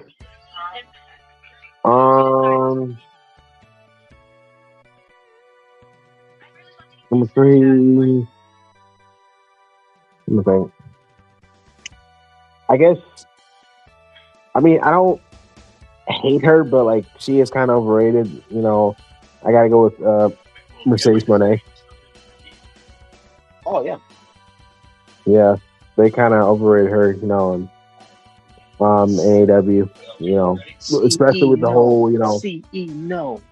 Yeah, especially with the whole freaking, Ultimo Monet, having her have 12 belts. Yeah, that was too much. Belts, 16 belts, 20 belts. Yeah, yeah, it was just too much, bro. Like it was too much. Yeah.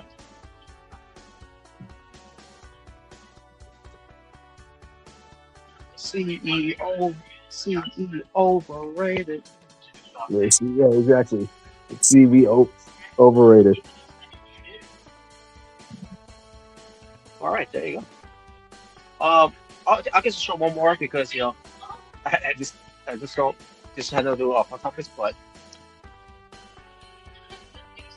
NWO woke back. Yeah, I saw this. yeah, what the hell is this? It's because what about being said? What? Who said what? Is it because what about being said? Oh, The big Val, the big Valbolski. Yeah. He said he called them the woke pack. No, I'm pretty sure. I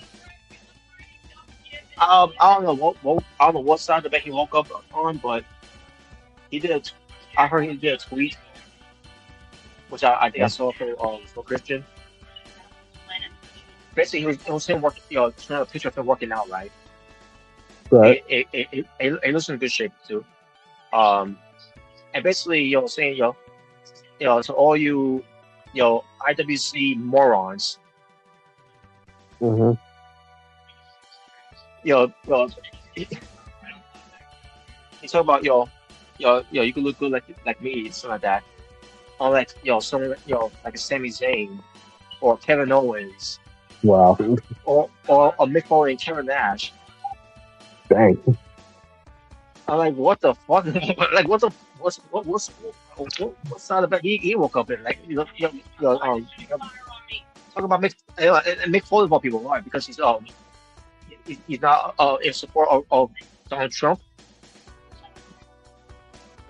He's a loser. Wow. I'm like, wow, and sorry, upset with the big Valboski that he had tweet that, and it came out the internet fans. I didn't know this for her was woke. I never imagined him being woke. Neither Kevin Nash either. I don't really know Kevin Nash's Yeah, I don't know what his relationship is with Donald Trump. If there is one or not, but I don't know. I don't know if you ever met him before. I don't know. I definitely know that Jim Cornette and Mick Foley are definitely not, supporters. Yeah. And also with Jason Ventura, he's not on either side. Okay. Oh, okay. He's not on either side when it comes to it. Which is on him in that one. But Yeah. Kevin Nash, I think he's talking to just doesn't give a shit. I guess maybe. Because I never knew his political stance, so I don't know. Yeah. But again, but the fact he was also targeting Sami Zayn and Kevin Owens, for a reason, I don't know what the hell was that about. They're betas. Well, My God. But anyways, yeah, there you go. That's basically it with the fun topics, and that will conclude it with the fun topics, folks. So yeah, I'm gonna stick around here for a bit, folks. So I'm gonna have a little background music play for you because I had take a little piss break because I got something to talk about with all you folks.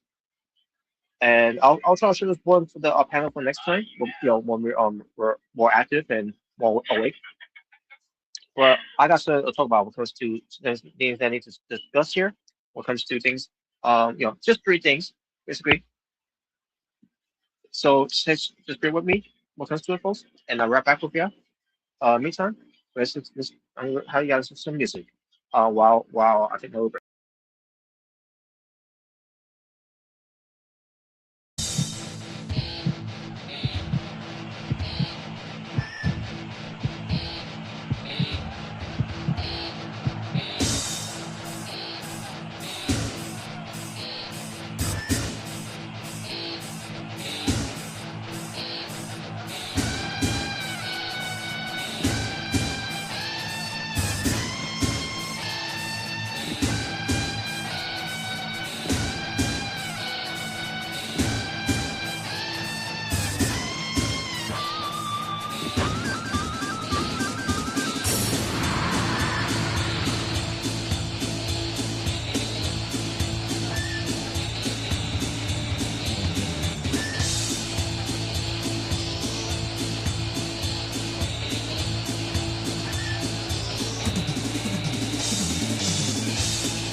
All right, folks, I am back. So, where should I start off first? I think I'm gonna start with Powerhouse Hobbs, right now being known as Royce Keys.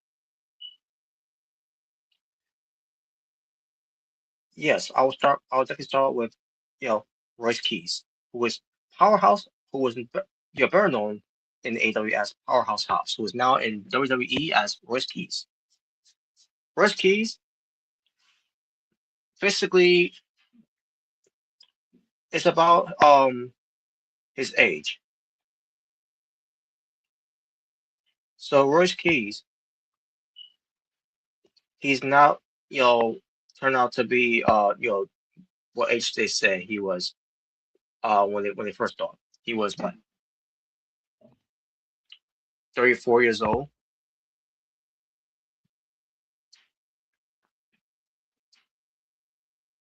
I'm assuming that's what they said, that he was 34 years old.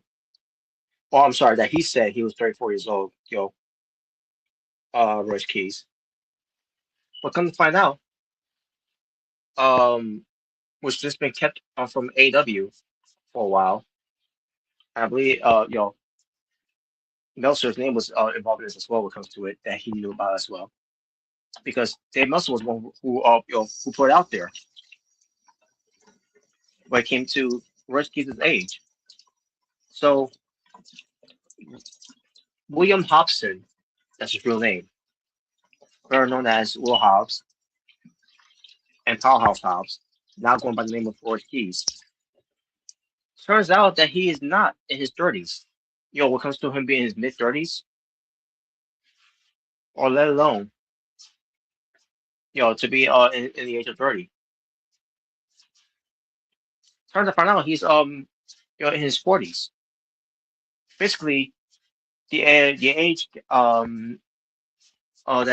Powerhouse Hobbs is that he is 41 years old. I mean, if I look the way you look at Powerhouse Hobbs, Royce Keys doesn't look it. He doesn't look like he's of that age, being 41 years old, but he is. And I'm hearing about this, and those rumors saying that Powerhouse Hobbs, Royce Keys.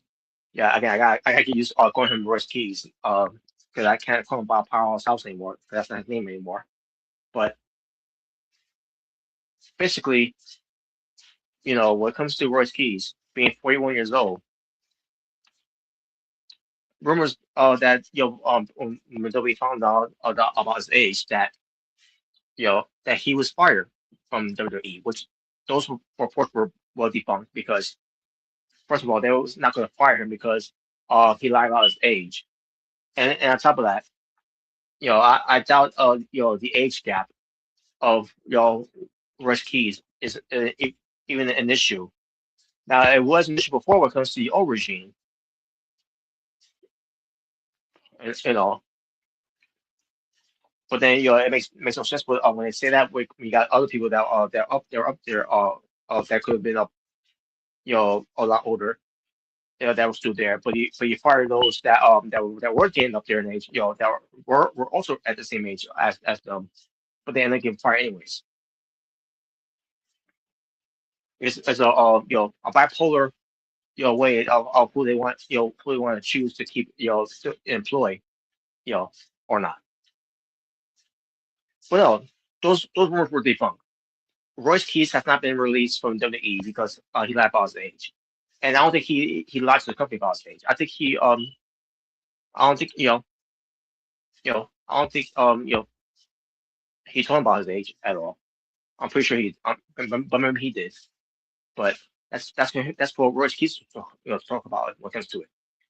When does he want to talk about it? Whenever he gets interviewed, when it comes to maybe with Stephen McMahon of a podcast, or maybe on Clay Rose's podcast, maybe on Chris Stanley's podcast, or any other platforms that he wants to be on, like Bust Open Radio, to explain something about his age and why you lie about his age. I don't know.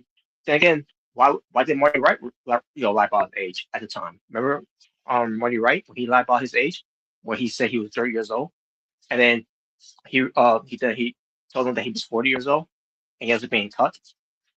Back in Tough Enough when he was talking about um being fired because he was 40 years old because he lied about his age. Because I think at that time when it came to Tough Enough, you gotta be at the age like from your young age from I don't know from 18 to 20. I mean 18 to 30. I meant to say. And because he lied about his age, they cut him. But then they gave him a second chance, because you know then they didn't give him a chance for Tough Enough because it was only for those with youth, you know, you know. But they gave him a second chance, to be sign with OVW, despite him being 40 years old, at the time.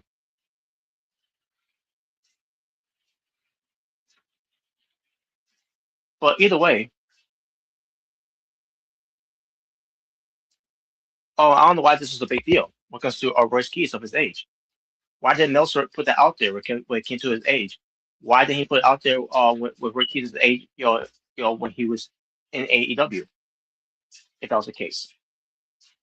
And if he knew, about Royce Keys and his age and all that, why Royce Keys need to keep it a secret at that, with AEW, and kept away from anyone else, when it comes to to the Boston world. I don't know what the reason it is. I don't know what really of why is this even a discussion or this is even on news. But this was obviously the news out there when it comes to Dave Meltzer putting out there. So when it comes to to Royce Keys being up there in age, being 41 years old, is that a problem? Is that a big problem with Royce Keys of his age? Meanwhile, in AEW, don't you got guys that are they're going to be up in age too? Don't you got like Orange Cassidy, who's in his 40s? Don't you got King Omega, who if not already close to his 40s?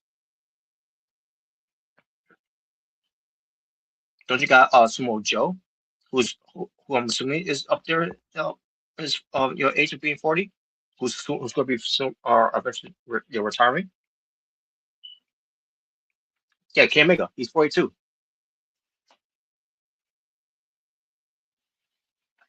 And I don't know if the Young Bucks are are up there in age too, or maybe if they're close to it.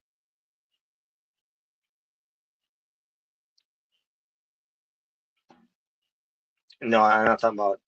I was typing something about when it comes to find the Young Bucks. I mean, instead I type in Young Buck. Yeah, Matt Jackson is 4 years old, and because he's the older brother of of the Young Bucks, and Nick Jackson he's going to be he's going to be 37 later on in July.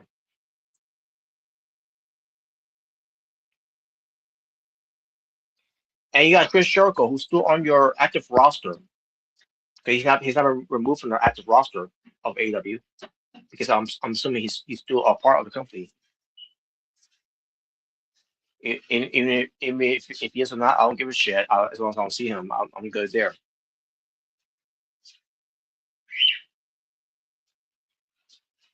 But I'm trying to figure out who else on the roster that's also up there in age, that also in their 40s or maybe close to their 40s.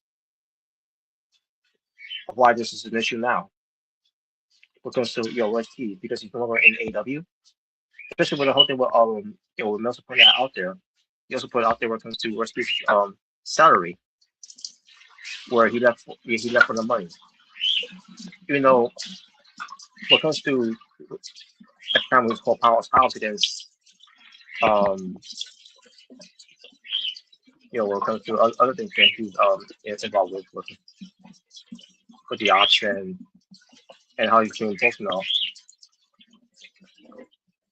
Because I heard something about where he turned on the money that Tony Khan offered him, it was a lot more than he was on game before, and he turned that down because obviously he was not pleased with it with his creative. That's what it comes down to. It didn't come down because because he needed the money. He cares about the money. That's not what is why he went to WWE. Because let's be honest, with him going to WWE, he's not going to make big money like Randy Orton money or John Cena money or Roman Reigns money or Cody Rhodes money or Drew McIntyre money. He's going to make money when it comes to Nathan Frazier money, especially he wrestled Nathan Frazier on main event. He's going to be making Johnny Gargano money. Who's depressed and laying on yo uh cases where they have there. He's going to be making he's not going to make social call money because social call probably makes more money than him. Because of the story that they have him doing. If anything, he's probably making tons of money. Except Penta probably making a lot more money because I guess that's a bad compliment here. Example I should say, because Penta he's moving merch, with the merches he sells.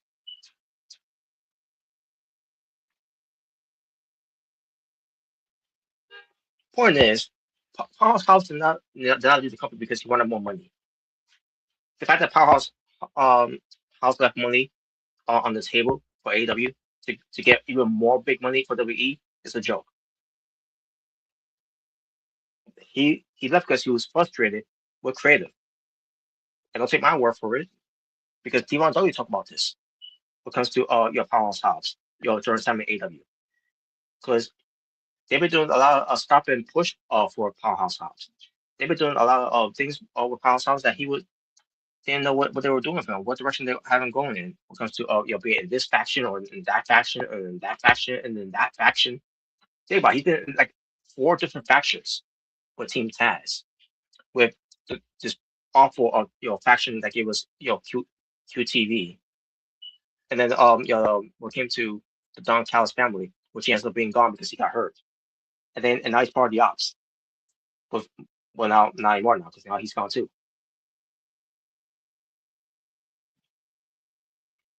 Fact is, folks, he left because he was creatively bankrupt by AEW. And the same vote goes to Kris Statlander, which I'll get to her later. But Powerhouse, is money important? Yeah, money is important. But that's not why he left. So yeah, the money that he made for AEW, he's good. It's basically the same situation with Jay Cargill. I'm pretty sure that was the reason why Jay Cargill left too. It wasn't just because of the money offer. I'm pretty sure she was also creatively bankrupt because she was pushed to the moon.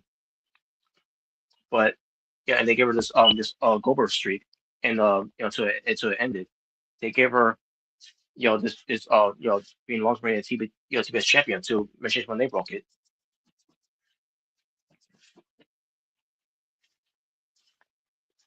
But yeah, Jay Cargill was given it all. And only thing she didn't do is win the AWF Women's World Championship, which I'm pretty sure she would have done. Which I'm pretty sure Tony Khan would have promised her that too. Especially give her not just the money that he offered her, which it was a lot of money, but she still turned it down. There's got to be a reason why behind that. It has to be a bigger picture of why she turned that down. Of getting a lot more money. That she turned down from AEW. It's also got to be creative. I think she was also creatively bankrupt. I mean, would you blame her for having someone like her being paired up with Smart Mark Sterling, and then having her in this awful feud with Nyla Rose, where it came to her TBS championship belt being stolen from her, which she's pretending that she was when Nyla Rose pretending that she was a champion, and then they broke up the baddies.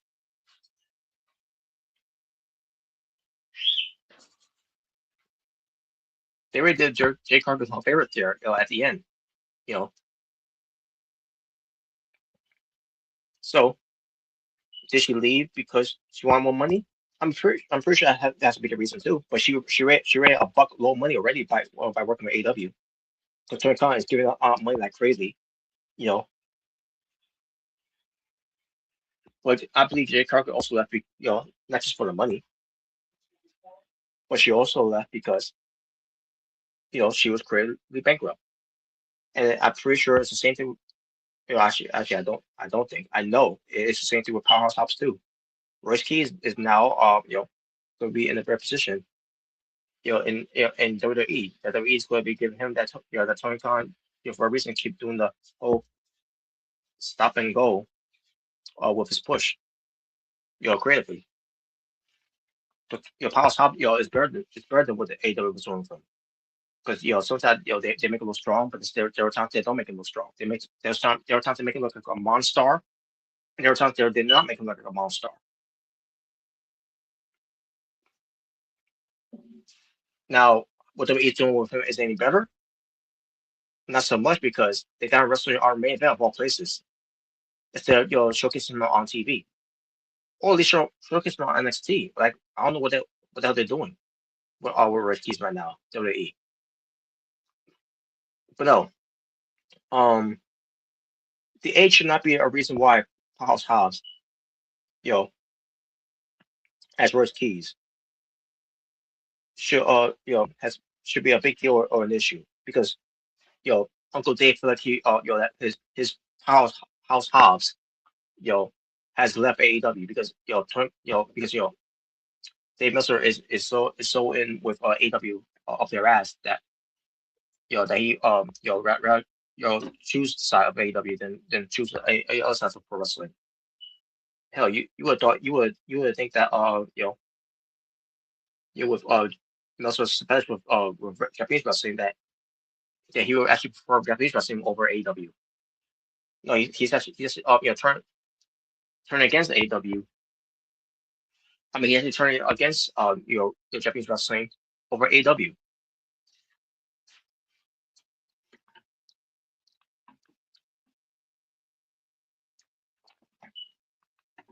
But nevertheless,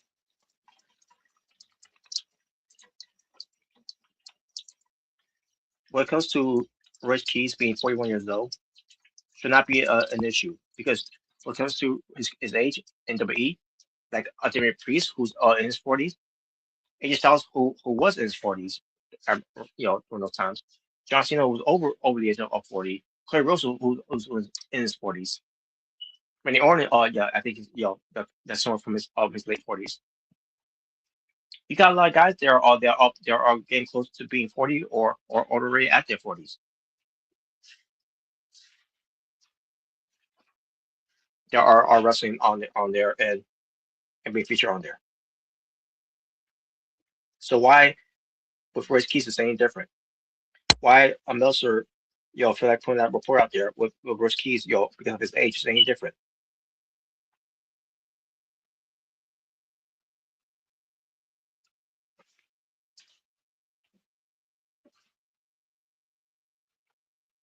Sometimes, when it comes to Meltzer, you got that question of, what point is he trying to make here, and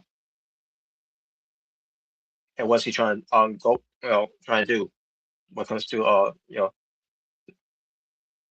to to his reports out there,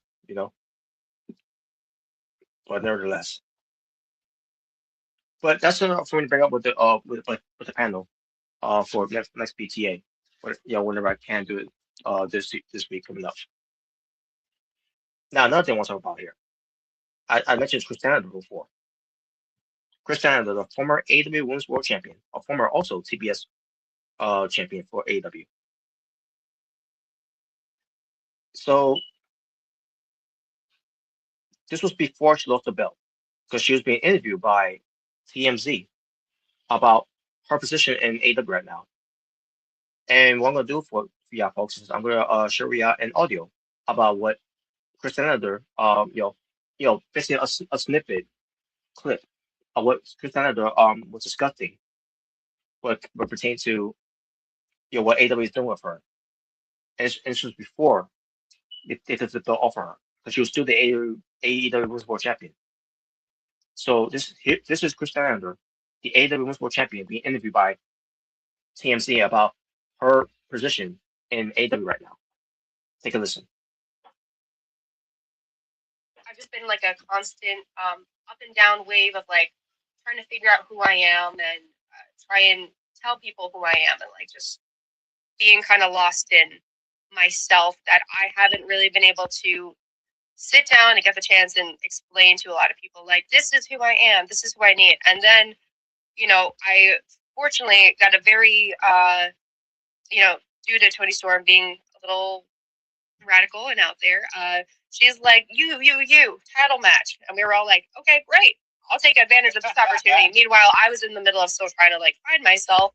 Here I am now with the championship. Out of that, people still don't know how they feel about me because I'm not sure how I feel about that stuff, about myself. And Toni Storm, who's so sure of herself, Mercedes Moné, who's so sure of herself, and I'm still over here trying to be like, no, guys, I'm really good at this, and I promise I'm worthy of this. It's just been very tough for me to like resonate with the fans again, and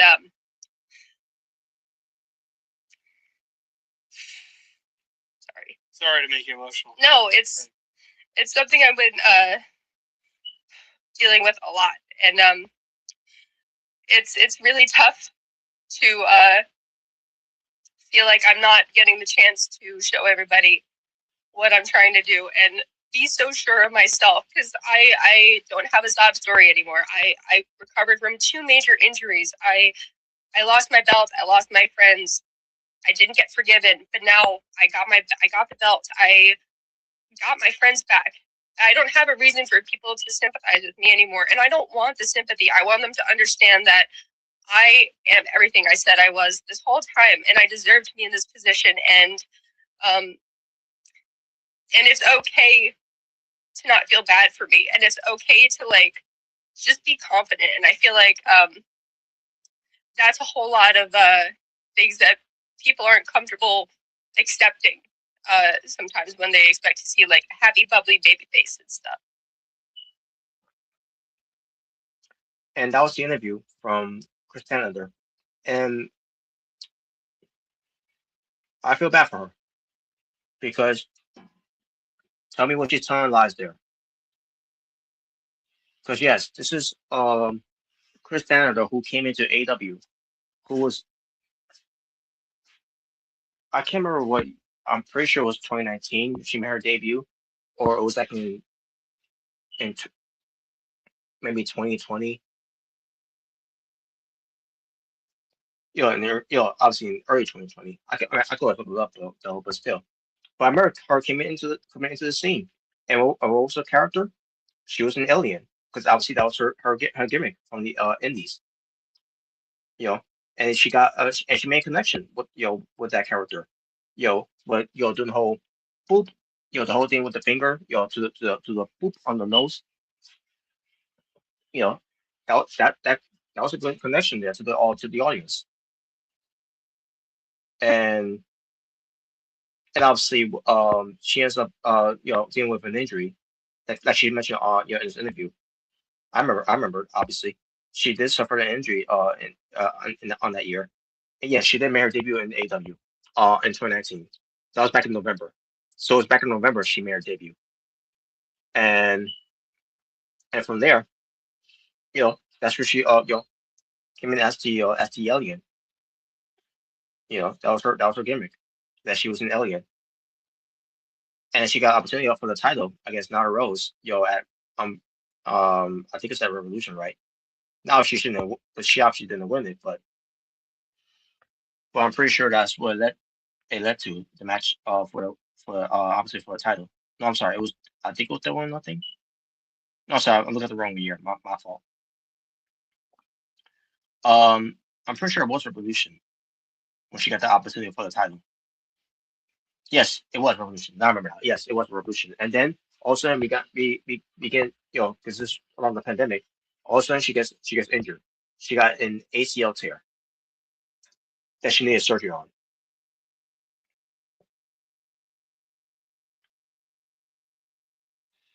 And then when she came back, she came back, being the alien once again. But then she was out again from another injury that she suffered from. Just not for the other side, the other knee of her, which I'm pretty sure was another ACL tear, unless it was an MCL tear. But I think it was another ACL tear this time from the other knee of hers. I wish the information is here too. No, I remember seeing that other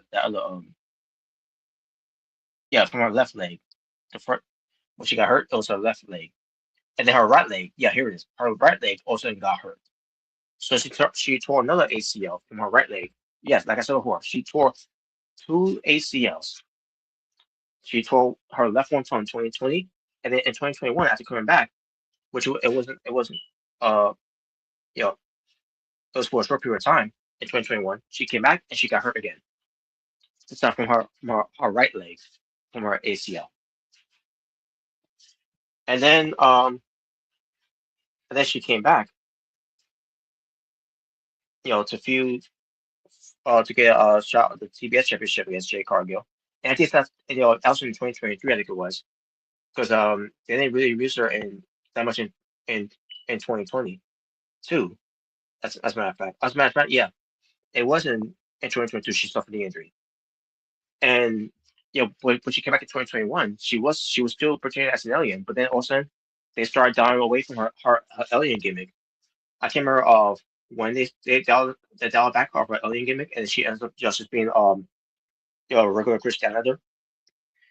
But as she was getting ready to pick up her character of what her character was going to be about now, we were waiting for the alien character. She got hurt in 2022, another ACL tear from her leg, and then she may return. A surprise return when she beat Jay Cargill for the TBS championship at Double or Nothing, and from there was no connection with Kris Statlander after that. They used to cheer for her and all, but there was no no support of connection there for Kris Statlander being the TBS champion, because they didn't know what to do with her being booked as the new TBS champion after beating Jay Cargill, who not only being Jay Cargill to be being the new TBS champion, but defeated Jay Cargill, but defeated Jay Cargill, who was undefeated in AEW. And who ended that undefeated streak? Kris Statlander. And Kris Statlander has not got that connection, that support from the audience after that. What she should have had. But for a reason, AEW dropped the ball with her. Her title reign was forgettable as the TBS champion, and then she lost to Julia, Julia Hart. Let's just say Julia Hart.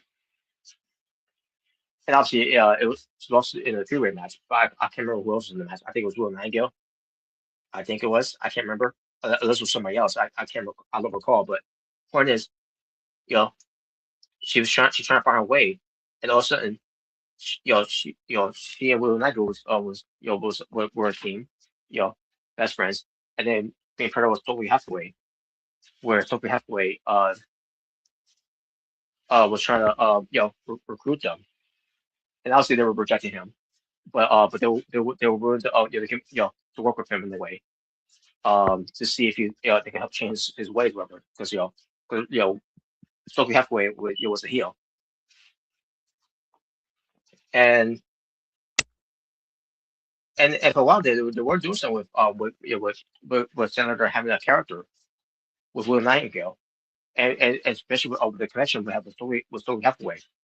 Stokely Hathaway, could have been that guy to help out, this whole thing, to get out of Chris Senator, because we already know Will Nightingale's character is. We don't really know what's that all about with Will Nightingale. The problem is Chris Senator, she's still trying to find her way, and hope, and this is the way, this is the way they're doing it with Stokely Hathaway. And then when they turn heel, okay, it's like, okay, now we're gonna pick things up here now with her turning heel on Will Nightingale, and be paired with Stokely Hathaway. So they did that, and obviously Chris Statlander won the program against Will Nightingale, and they had tremendous matches despite the matches they gave us with the whole indie outlaw mug show they always give us with the furnitures, but it was still a great match though either way, and it really made Chris Statlander a badass heel who had a character, and Stokely Hathaway was there to help her to steer her that vehicle, to help steer her away into that. And then, abruptly, it ended without an explanation. We still don't know to this day why Kris Statlander and Stokely Hathaway were not together anymore.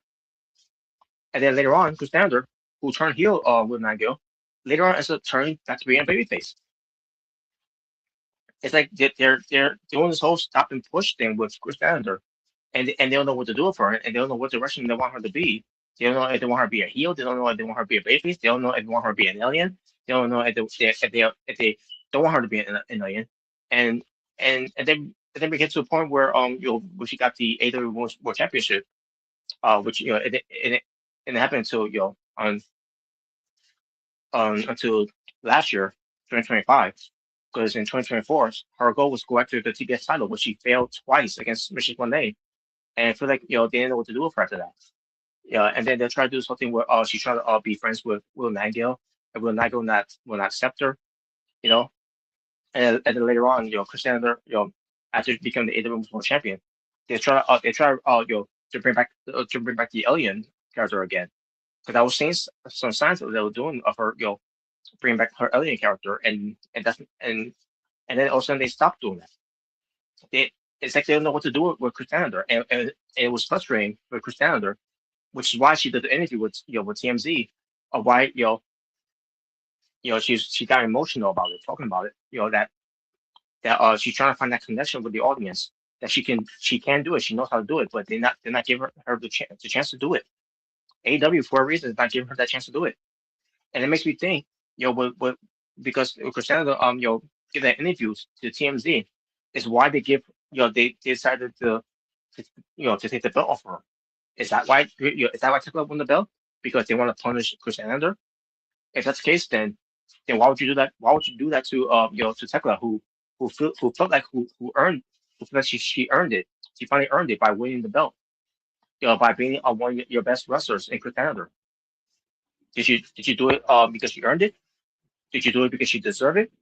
Or did you do it out of pain because you want to get back at Kris Statlander for putting it out there for AEW's creative, which clearly they're bankrupt. NWE is no better with that either, but makes you wonder. That's another too. On AEW's Grand Slam Australia, they show a clip of Kris Statlander talking while she's bleeding after losing the belt.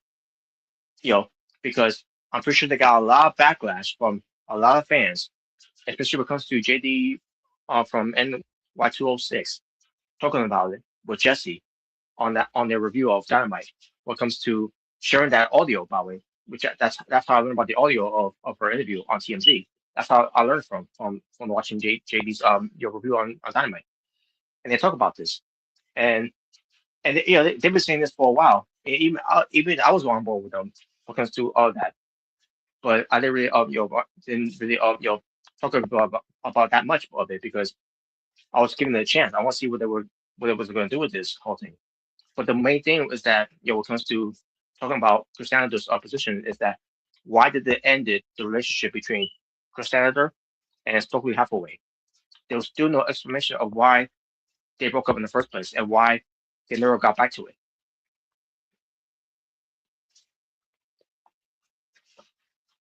But AEW is doing that when it comes to showing that clip of which obviously I think they're going to show that eventually, probably on AEW Dynamite for next week. I mean, for this Wednesday, I'm meant to say this Wednesday coming up. But I'm pretty sure they showed it on AEW Grand Slam Australia because they were getting a lot of backlash from some fans that did not like that Kris Statlander lost the belt like that, and then they beat her down after that, she can't get any comeback and all that, because blowing her up, going to Dynamite against Tekla in the strap match, they made her look like a fool. They made look, they book her like she's pathetic, and she's supposed to be the AEW World Champion at the time. Kris Statlander. She was your AEW World Champion, and you're booking her like shit. Her title reign was not anything special either, by the way. Other what? Good matches. Yeah, she has good matches because she's a good wrestler. She's not just good; she's fucking great.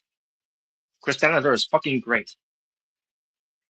But the fact is, her title reign was not great. It was not even good. There were her matches. Her reign was also kind of was probably one of the weakest title reigns ever in AEW history. But when it comes to women's world champions, it's almost on the level of Soraya's title reigns. Hell, it's probably up right there with Nyla Rose's title reign, which it could be forgettable too. They did Kris Statlander no favor at all. And after what happened on that show, on the main event of Dynamite, was a very good example of it as well. It's not fair to Kris Statlander, and it's not fair to Tekla either, because Tekla, should deserve to be the women's world champion or TBS champion. But the way they did it, did they do a lot of pettiness to punish Kris Statlander because she spoke out against AW Creative? Well, shouldn't that be a sign for AW to do better for their talents, like a Kris Statlander, to actually actually try to actually tell some stories, some character developments. That's what they're lacking. They're lacking a lot of that. And Kris Statlander, is not just a victim of that either. There's other victims in AW that's fall in that category. That's why Royce Keys left.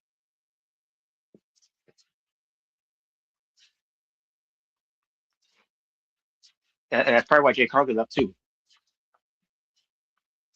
Ricky Saints left. Ray Phoenix left. Penta left. Miro left. Malkai left. Look at that now.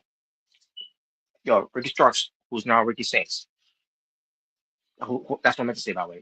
Ricky Starks, who left, and now he's in AW. And now he's in WE in NXT, and he's Ricky Saints. Ethan Page, another example there. He was in AW, and how they treated him, and now he's in WE, and he's great in WE right now, and because of NXT. I'm waiting for him to come up to my roster right now. He could do great things on there too. But Ricky Starks left, and he became Ricky Saints in WE. Malkai left, and he's back to being Alto Black. Miro left, and he's back to being Rusev. Penta and Ray Phoenix left, and now they're in WE. And not to say WE is doing any better with both guys. More so with Ray Phoenix. What comes to how they book him. But Jay Cargill left, and now she's in WE.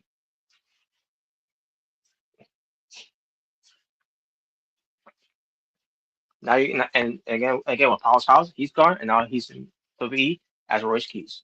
Hopefully WE got a better plan for him than the wrestler on main event.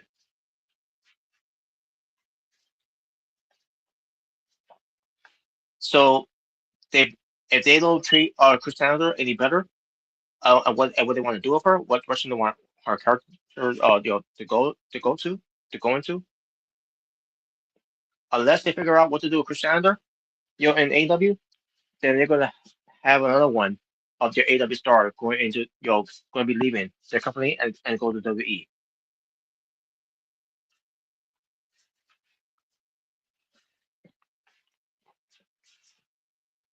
Would that happen?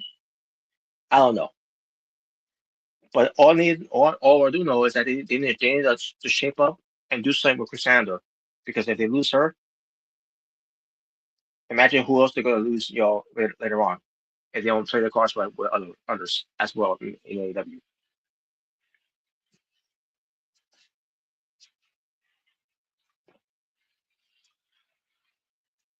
But yeah, that's all I want to say from there. And I'll bring this up with the panel when we do another BTA here.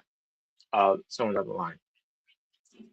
Now one more to talk about here, and it's the unfortunate announcement from Big E, who has officially retired from in-ring competition or in-ring action. Even though it's really been confirmed by Big E before, and I can't remember what platform he was on. I don't remember if he was on Pacific McMahon's podcast at the time, or he was on somebody else's podcast and he talked about that he's officially retired, or he may have talked about on the post show. One of the post shows he talked about that he's officially done. But he has now confirmed that he is now officially retired, and it's not because of his neck. Is that was a problem because he also talked about some other injuries that he has as well that he suffered before the neck injury. But the neck injury is one that they already took control. They already took control of it because obviously when it comes to how he landed on his head because of Rich Holland on that SmackDown show, for 2022. Just the way that his head landed on the ground.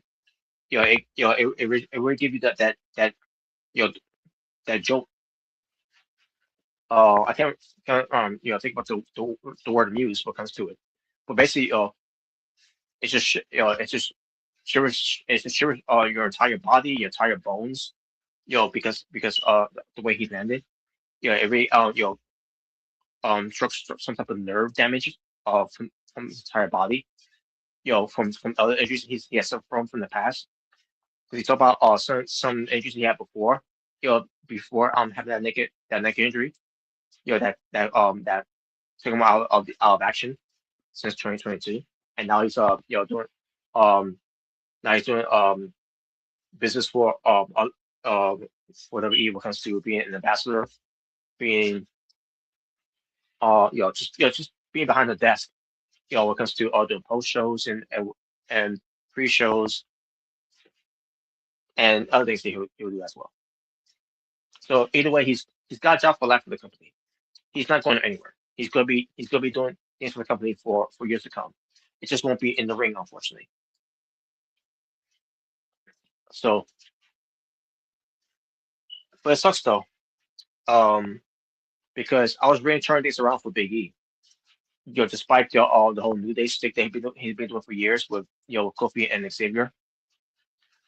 But I think Soren in 2020, I started to line up on Big E, from basically like around the time when happened with Roberto Lee, unfortunately, with him passing, where Big E was one of the names with Cody Rhodes, Randy Rose, Sean Spears, and I can't remember who else they brought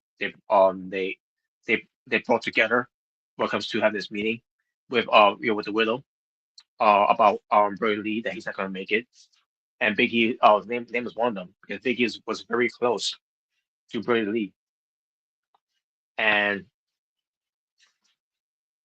I don't remember if Bray Wyatt was also included as well. I don't remember if he was or not, um but then again, I don't think Bray Wyatt was included because you know um because obviously Bray Wyatt was even though he was very close to Brody Lee, but I feel like the wife, the widow, they want for Bray Wyatt to feel that emotional of him, comes to it, because he probably would not have been in the right state of mind when it comes to it. I don't know, because obviously Bray Wyatt has not felt the same since losing Brody Lee, and it reduces something to your heart, and then obviously it, even Bray Wyatt is no longer here with us. Could that be a reason? Of what happened with him too? Heartbroken. Broken heart. But basically, back to Big E. That's where I kind of cooled down a little bit when I heard about the reports at the time. After happened with Brody Lee, was that Big E was one of those names that he was included to let us to let him know and let us know that Brody Lee is not doing good. He's not going to make it, and to keep it to yourselves, to not tell anyone about this until the unfortunate news comes out with him passing. You know, basically keep it hush hush in a way when it comes to happen, and that's why I cooled down Big E, around that time. Um, even though the other days were driving me nuts too and all, um, but Big E was the one that I started to cool down a little bit afterwards. So that's why I targeted him winning the Money in the Bank I tolerate him winning the WWE Championship despite WWE being petty of against AW of it. Can't remember exactly how it was and why it was, but it's whatever. The point is, Big E won the title, but even his title wasn't great. Because they didn't treat it like it was a great thing anyways. Because the circumstances of something about counter programming AW what they were doing. I don't know what that deal was. And then when the injury happened with Big E, you know, which is not Rich Holland's fault. It is not Rich Holland's fault. Even Big E will even tell people it was not Rich Holland's fault. What happened? It is what it is. It's what you do. It's what you do in the business. You know, it's something you cannot avoid. If we like blaming D'Lo Brown, what happened to Jaws some years ago, back in 1999? If we like blaming him for for life, what happened to Jaws? And Jaws during that time, and even till he died, that Jaws said it was not his fault, and D'Lo himself, I know that, and Mick Foley and Draws himself. So don't blame yourself, man. It happens, and that's the same situation with Big E here. With Rich Holland. I mean, that's that's the situation with Rich Holland. That when it comes to Big E, I should say.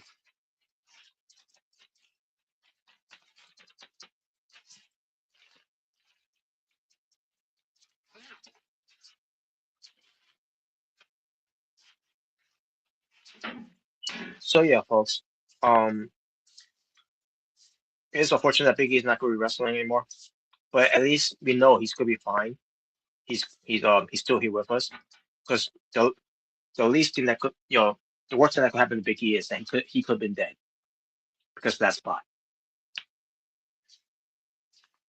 And he's still with us. He's still moving. He can still walk. He's not paralyzed. So he's still with us at the end of the day.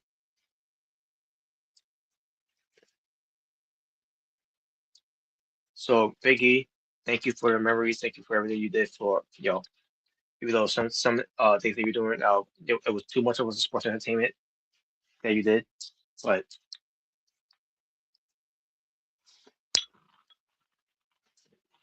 either way, props to Big E Langston. Yeah, one hell of a career in WWE.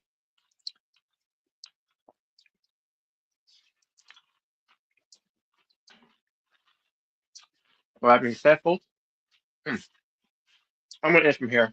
So thank you for watching. Shout out to Jaber and Omega Red for being part of the stream for people just truly. Shout out to Tokyo, who was the only moderator commenting here. And shout out to the World Gamer, who's a moderator as well. Basically, shout out to moderators of mine for moderating my channel.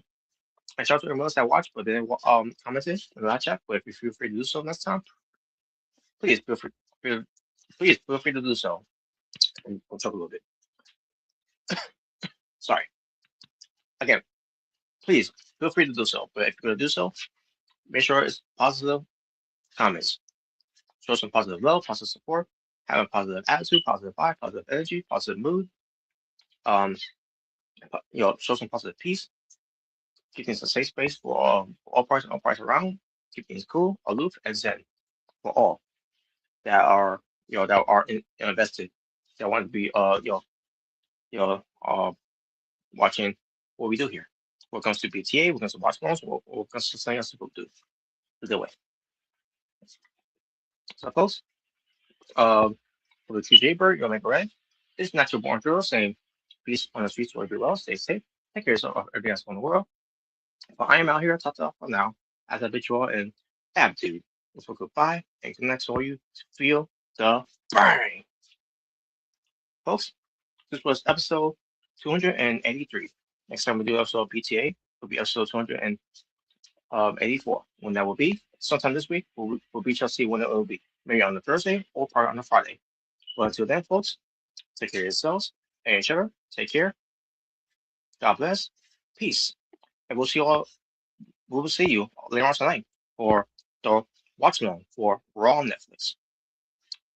So hopefully we'll see y'all there. Until then, take care, guys.